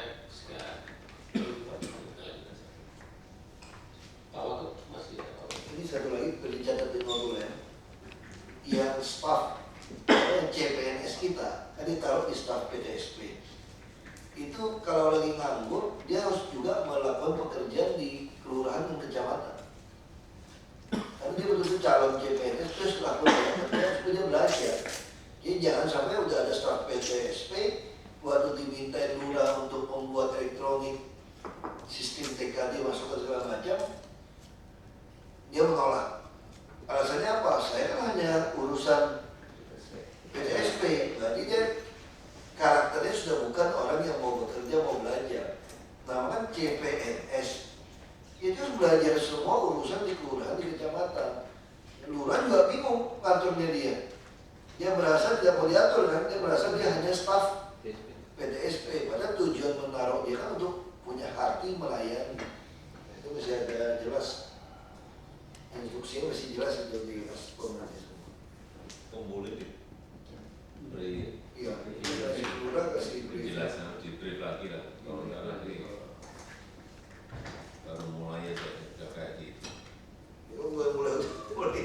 Mulai jadi udah balik lagi ke mental yang lama kan. Ini bukan tupoksi saya. Saya tidak mau urus. Ya kita begitu Pak. Mungkin lurah camat tahun depan harus diingatkan juga nanti di bagian keuangan apa. Lurah itu kita naikkan dia punya tunjangan tersebut, dia nggak boleh dikategorikan eselon 4 karena tanggung jawab lurah itu berat, udah seperti 3, camat itu harus seperti eselon 2 tunjangan, baru dia bisa. Jadi kita camat kayak presiden, camat itu kayak sebenarnya tuh lurah-lurah itu kayak bupati wali kota. Camat-camat itu kayak gubernur. Kita harus seperti itu. Dinaikkan itu Pak, diformulasikan. Hanya sedikit info Pak, laporan dari BPKD tanggal 25 mobil dinas tarik semua. Sebetulnya itu salah. Gimana? BPKD itu salah sekali itu, ngaco itu mesti dijelaskan. Makan hasil rapid dulu nggak sama Pak. Makanya di BPKD selalu membuat rapid yang berbeda. Yang kita tawarkan sebetulnya gini, seluruh PNS itu berhak mendapatkan kendaraan dinas yang eselon 1, 2, 3, 4. Semua berhak. Cuma fakta di lapangan eselon 4 suka sekali tidak dapat. Ada yang eselon 2 tidak dapat. Yang tidak dapat ini tunggu pengadaan ya rugi kan. Haknya kan diambil. Akhirnya kita tawarkan mau pilih kendaraan atau pilih mentanya. Jadi tidak ada memaksa semua orang ditarik. Dan kita juga kalau sudah tua di atas 5 tahun, di atas 5 tahun itu memang dilelang karena rusak servisnya terlalu berat. Tapi kalau misalnya Ibu Yayu minta, saya tidak mau Corolla Artis, saya memilih mobil, kita tidak beli lagi, langsung rental saja kepada Ibu. Sehingga kita hanya ngurusin minyak saja, servis nggak mau tahu kita, asuransi nggak mau tahu, nyambung STNK nggak mau tahu, semua hemat uang banyak nih. Nah gimana misalnya kayak Pak Akbar bilang, saya naik kereta api kok ke DKI, ngapain di rumah ada Corolla Artis? Jadi uang sewa itu kasihkan ke Pak Akbar. Nah sehingga Pak Akbar atau eselon 2 yang lain Bu Yayu pikir, oh saya sudah mau pensiun ini, tinggal 2 tahun pensiun. Ngapain saya ngambil mobil, kemudian saya ngambil uang, saya cicil sendiri untuk mobil saya sehingga saya pensiun. Nah sehingga nanti ke depan DKI itu nggak usah ngarap lagi dapat dam mobil Bapak Ibu. Untuk apa dam mobil yang udah 5 tahun? Mobil sekarang 5 tahun udah payah.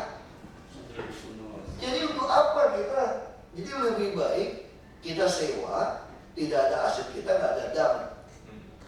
Ini jauh lebih murah. Dan kita juga untung. Kenapa? Begitu Bapak Ibu ngambil uang mobil, nggak mau mobil, kita mungkin nggak kasih uang transport lagi loh kepada Bapak Ibu. Kita jadi hemat kan? Jadi dengan uang itulah Anda harus bisa, ini juga mendorong orang ke kendaraan umum sebetulnya. Jadi di BPKD ini bukan semua tarik-tarik, nggak ada mobil lagi. Itu namanya maksa orang, kita boleh pilihan kan? Dia Bapak boleh pilih, bisa sekarang saya masih pakai mobil yang usia 3 tahun atau 4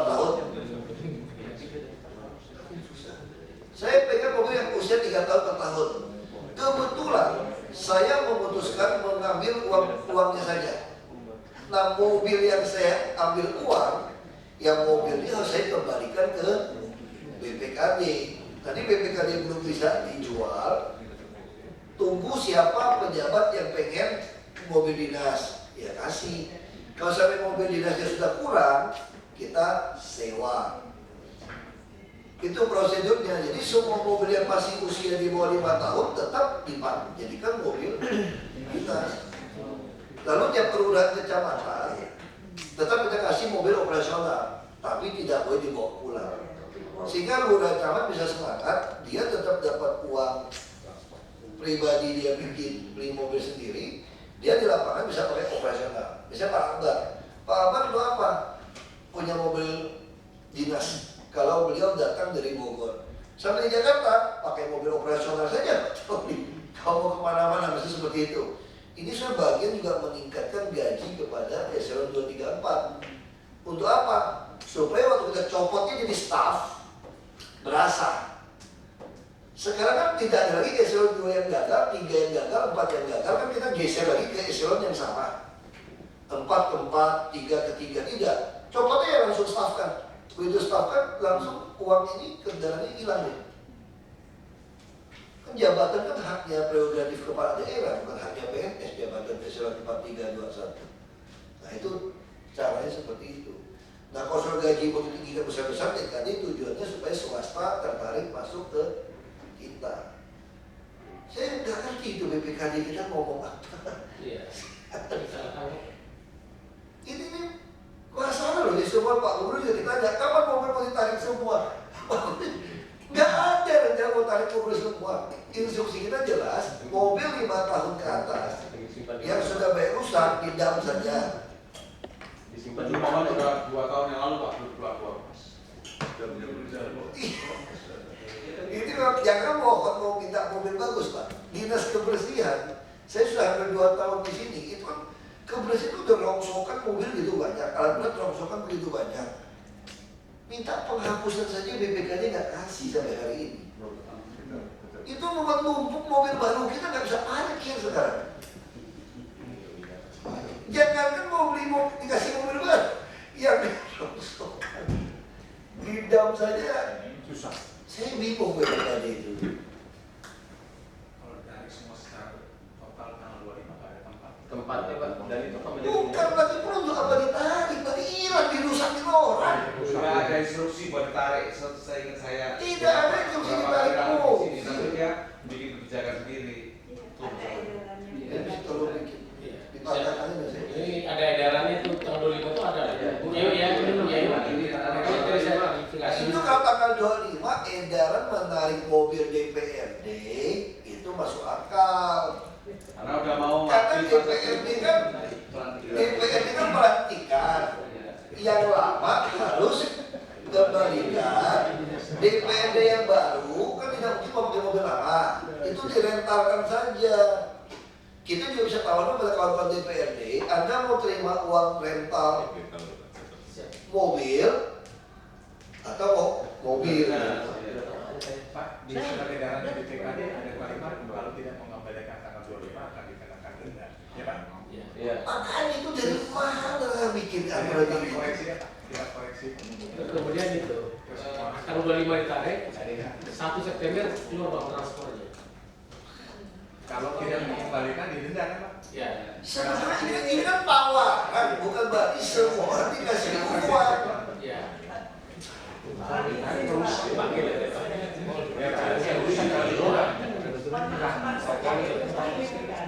Dengan produk yang baru itu dan transportasi itu memang ada pilihan untuk eselon 1 dan 2 Pak. Itu boleh mobil atau beli transport. Tapi yang eselon 4 dan 3 itu harus transport wajib tubuhnya, di pergubnya Pak. Jadi kalau dia harus wajib pun nggak masalah kalau 3-4. Tapi tidak pernah kan dapat uang. Kalau udah sudah 3-4 nggak masalah. Karena alasannya kenapa dulu? Karena 4 itu nggak semua kebagian, 3 juga nggak semua kebagian lagi itu. Nah kita dorong yang sudah 3-4 silakan Anda boleh beli sendiri, ngurangin kendaraan dinas sebetulnya. Naikin gaji orang dari jatah dinas sebetulnya. Ini Bapak, tapi yang ada sekarang adalah Pergub itu eselon 3, 4 wajib mengembalikan KDU. Wajib tanggal 25 terakhir. Kalau lewat tanggal 25 maka akan kena denda. Jadi semua unit harus mengembalikan tanggal 25. Sebetulnya pengarahan saya kepada BPKD eselon 1 sampai 4 bebas milih. Pergub juga saya nggak baca. Ya mesti dirubah itu, makanya kadang-kadang instruksi kita tuh sebetulnya tuh orang boleh bebas milih. Orang saya dapat motor, punya saya dapat 4 juta bu. Saya beli motor sendiri, dia sekarang laporan motor hilang, ketabrak, rusak, macam-macam, pusing kita. Belum lagi eselon 4 nggak ada motor lagi. Itu dirubah aja, satu lembar aja kalimat itu dirubah. Sama aja, nggak usah ulang-ulang lagi, dirubah. Pilihan dirubah aja. Saya kira nggak usah terlalu internal kita ngapain mau pusing keluar baru orang ribut ke internal, tinggal nggak usah verbal putar-putar lagi, cuma putar. Yang parahnya aja dulu, sehingga dia belum buru-buru kita bikin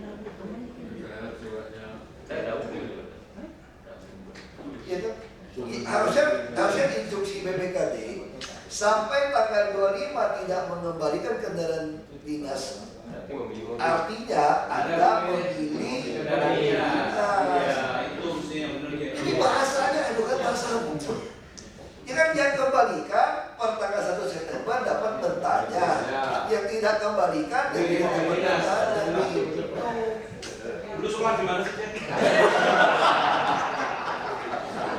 Bukan soal sekolah pokok. Karena banyak pikiran. Jadi orang itu nggak punya banyak pikiran. Mesti kayak ini dia pura-pura gila aja, ke sini pikirannya ini, ke sana pikirannya. Saya udah pilih nama, pilih uang. Pilih mesin lagi. Iya kan, orang pilih uang kan lebih baik kan. Ngapain pilih? Kayak Pak Hasan. Pak Hasan ngapain beli mobil? Dari Bank DKI udah dapat 1. Lebih bagus lagi. Ngapain? Ini kan itu katanya di komisaris pasti nggak mau dan ngapain dapat komisaris mobil? Ngapain beli mobil lagi? Berapa tadi nggak bilang juga di Bank DKI. Kita juga boleh beli mentahnya deh Pak. Nggak nanti semua naik kereta nih. Berapa semua naik kereta, naik taksi. Kita naik taksi Pak ya, sekarang naik taksi mewah Pak. Daripada saya beli 1 Toyota Alphard sama saya sekali naik taksi, lebih mulai naik taksi sekarang Pak. Daripada saya beli, bener Pak, beli Mercedes, saya lebih naik taksi. Adik saya bupati kan, dia datang dikasih adik saya mobil kan, kasih BMW, dia bilang nggak deh, males, ada sopir, ada orang pusing deh. Aku datang sini, datang bandara, kok naik aja taksi yang premium, yang silver bird. Mau acara resmi, suruh tunggu aja kan silver bird itu lebih murah daripada merawat mobil. Ya cuma kan, ya ganti-ganti plat aja kan. Saya juga bilang sama istri saya, kalau kamu cuma pengen naik Alphard, ngapain beli rugi tau bunganya, saya bilang. Sewa aja telepon. Orang juga nggak ingat plat nomor mobil kita berapa. Ini lebih itu. Kalau sopir saya lagi nggak masuk. Saya waktu di DP dimanapun, saya pilih naik taksi daripada. Saya bisa BBM, bisa tidur. Yang penting kalau kita ragu-ragu udah tahu namanya apa, nomor berapa taksi, kita langsung kirim aja. Nomor yang catatan kirim ya, saya lagi taksi ini, kita tidur aja udah. Sampai dia bangunin kok. Dia muter-muter juga bingung. Satu lagi Pak, yang soal tracking truk sampah mana itu Pak, harus dikerjain itu. Kemarin sudah panggil sama kepala. Nah, kita ini semua tercapai Pak Gubernur pengen bisa dimonitor semua itu. Yang baru nanti Pak bisa coba. Yang baru kemarin dari Semarang kita pasang. Udah pasang semua. Kita belajar semua. Kasih Pak Gubernur.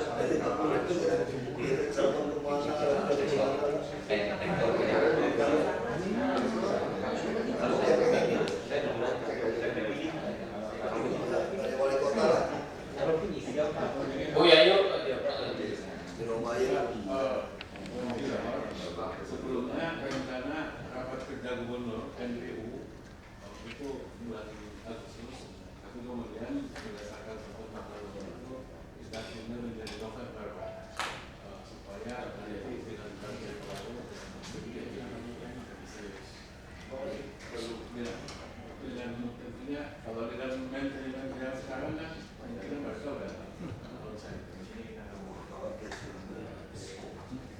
pasar yang NTT gimana sapi KPK kemarin ketemu saya ngomong sama saya. Dia mereka melihat KPK ini melihat sapi dari NTT kalau bisa langsung masuk Jakarta, harganya itu murah sekali, tidak lewatin orang-orang tengah-tengah.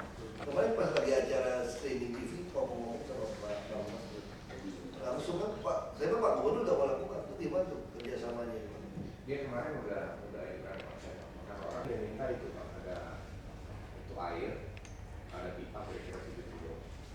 Satu lagi itu untuk pengangkutan ya Pak, karena rupanya kendaraan untuk mengangkut sapi itu khusus. Yang sekarang itu diangkut Pak, keren gitu, naik aja. Nah ini kalau saat ini stres. Kita kan nggak punya kapal khususnya Australia. Iya, itu dia turun suruh ini aja, suruh pakai jakpo BUMD masuk kok, atau yang apa food station atau apa? Enggak, saya lebih saya coba sama Pak karena biar dia bisa si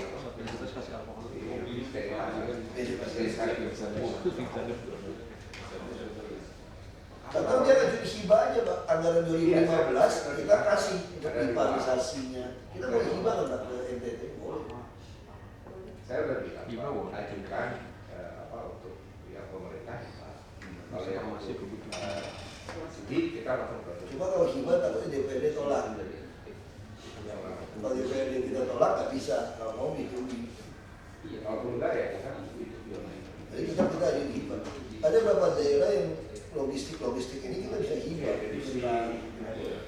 Semua orang itu mengungsi yang di Ambon, yang di kampung, yang semua itu Mas ya. Karena mereka, jadi kita diambil contoh nih di Medan, yang namanya kerja sama antar daerah itu gitu. Menko ngomong, Gubernur BD kan juga ngomong. Karena nggak pernah dijalankan gitu. Bisa menurunkan inflasi, bisa semua Pak itu. Solo berapa? 1,5%. 1,5%.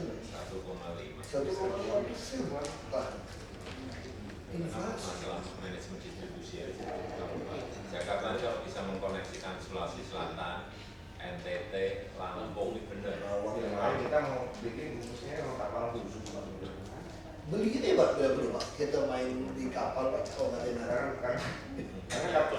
Karena itu tadi Pak, dia tuh kita jemput kan ke Lampung jemput. Kalau nanti Babel juga bisa jadi lumbung sapi loh kan bisa udah. Sapi di Babel itu bisa hidup tanaman bekas tambang Pak. Bekas tambang semua kita bikinkan dia radis pengembalaan. Kan tambang kan hidup kan, kalau lepasin sapi dari sana Roro itu cuma 11 jam Pak. Paling lama kalau ke atas 15 jam. Saya lagi coba ngomongin sama Australia Pak, kalau masuk ke Babel. Dia langsung menggabungkan di sana dari Pulau Seribu kurang besar ya mungkin. Dia mesti di sana tuh dia nggak boleh, dia mau bergerak bebas. Kayak dia NTT kan bergerak bebas. Air, suasana cocok dekat Pak. Dari itu ke sini itu. Kalau dari selatan mungkin dari warga Roro Pak ya, mungkin sekitar 8 jam 9 jam masuk. Ya, paling bagus di kita Roro orang luar West kan gitu. Aku udah bilang di Banten.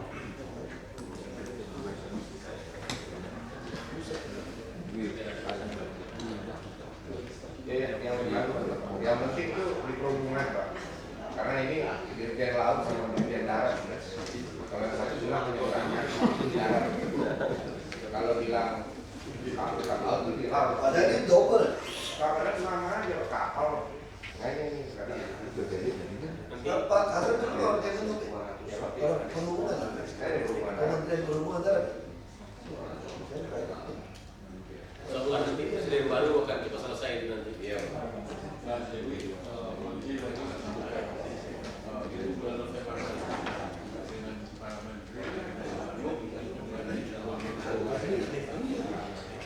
Kemudian kami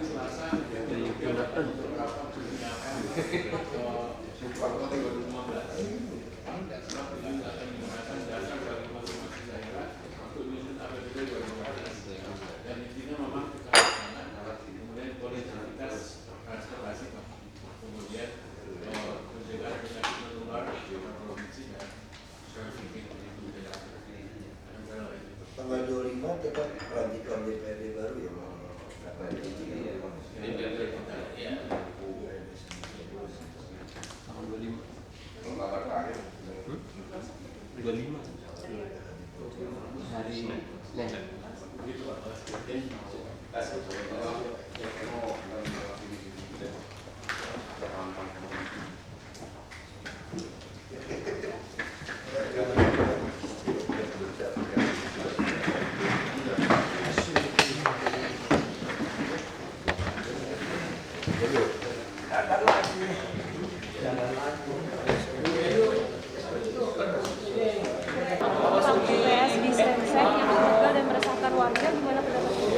Kita bertahap mulai mau geser ini, mencari tempat baru, tapi kita usahakan ada truk, ada apa. Ini tinggal nambah truk aja. Untuk perizinannya yang ilegal dan Ilegal kita tutup, ilegal kita tutup.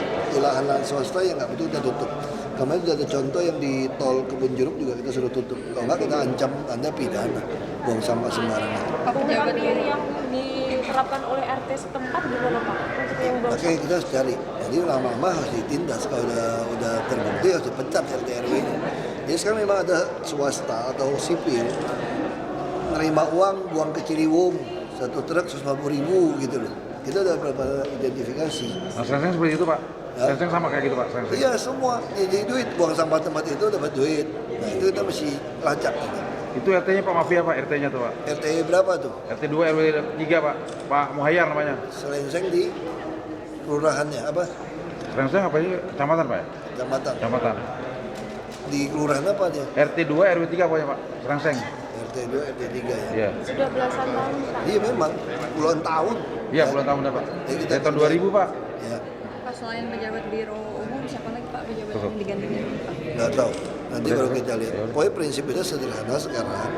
Kalau kamu punya jabatan eselon, begitu kamu tidak berkinerja baik, kami akan staffkan.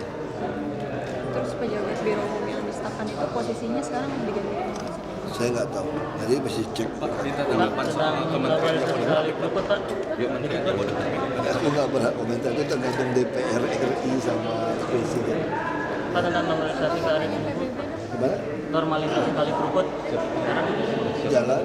Kita kan terus, pokoknya prinsip kita siapkan rumah susun yang cukup. Kan masih di Jakarta juga kan. Jadi orang yang tinggal di pinggir sungai, di dalam sungai, ya kita harus sedikit tanda kutip maksa dia pindah. Kalau dia bilang jauh, aduh masih Jakarta aja jauh. Orang Depok, orang Bekasi, kok ditanya tinggal di mana, mau orang luar daerah, dia bilang tinggal Jakarta. Saya punya teman banyak tuh tinggal di mana? Jakarta. Jakarta di mana? Di Bekasi tahu-tahunya. Ya Bekasi lebih jauh kan. Jadi kalau selama masih Jakarta ya sudahlah saya kira kita pindahkan mereka. Kita akan terus lakukan normalisasi sungai. Kalau yang bongkaran di Kalimampang itu bagaimana tadi? Jalan terus, kita udah siapkan rumah susun, ada 340 unit rumah susun yang udah siap. Tinggal mereka mau tinggal, umumnya pengalaman kami, begitu dikasih rumah susun, begitu tahu nggak bisa dijual, nggak bisa di-oversewa, mereka keluar sendiri kok. Udah ada yang punya rumah, ada yang nyewa, kalau yang nyewa, dia pasti nyewa tempat yang deket kan. Karena kalau kamu udah biasa nyewa rumah, pasti kamu kayak kos-kosan lah. Kita pasti memilih kos atau nyewa tempat yang dekat tempat kerja. Nah kalau itu semua digusur, dia kan nyewa lagi tempat lain, biarin aja. Tapi yang penting jangan ada sungai atau jalan inspeksi yang dipakai buat sewa gitu. Menertibkan yang di bantaran kali kerukut itu ya? Hari ini bertahap. Kali kerukut belum? Lihat aja, pokoknya terus habis hari ini terus besok. Mampang sama nih, Kerukut semua sama. Kita kan pengalaman banjir kemarin udah ketahuan kan, gara-gara sungai Kerukut cuma 2-3 meter kan. Ya udah harus kita lebarkan. Yang di kali kerukut itu kan termasuk rumah-rumah permanen Pak dan ada apartemen juga. Kita lihat dia kena nggak. Kalau ada sertifikat kita nggak berani ganggu. Kalau nggak ada sertifikat kita ganggu semua. Walaupun di jaraknya cuma 1 meter atau 2 meter dari kali itu. Ada yang langsung nempel, justru itu tadi saya katakan banyak jalan inspeksi sungai sudah disertifikatkan. Sertifikat bukan kami yang bikin, kita kasih keterangan sih ya dulu ya. Udahlah, kita kesalahan lama, kita coba perbaiki. Yang sudah terlanjur, ya mau bilang apa? Jadi yang dibongkar nanti hanya yang sebelum kami berjalan di kali kerukut. Enggak, kalau kena jalan trase inspeksi kita akan kena semua. Jadi kalau dia udah sertifikat hak milik kita nggak bisa ganggu. Ya.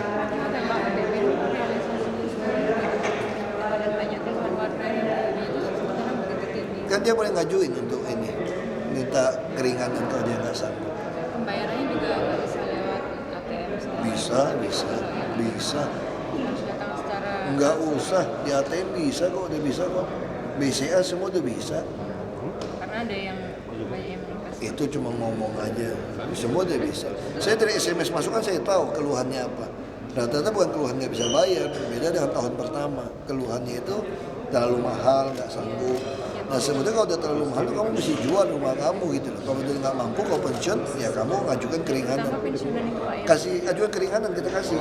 Nah, langsung datang ke kantor camat, itu ada unit pelayanan pajak pendapatan daerah itu, tidak langsung diurusin. Terus porsi sebagian PBB itu terbesar terserah penggunaannya di DKI. Karena kan itu nilainya gede. Ya, aku juga nggak tahu dikelompokin kemana. Nah, hampir semua kita balikin lagi kan ke infrastruktur. Larinya ke infrastruktur ya Pak ya. Pak harus ya. Saya ya? Maksud saya? Saya Pak.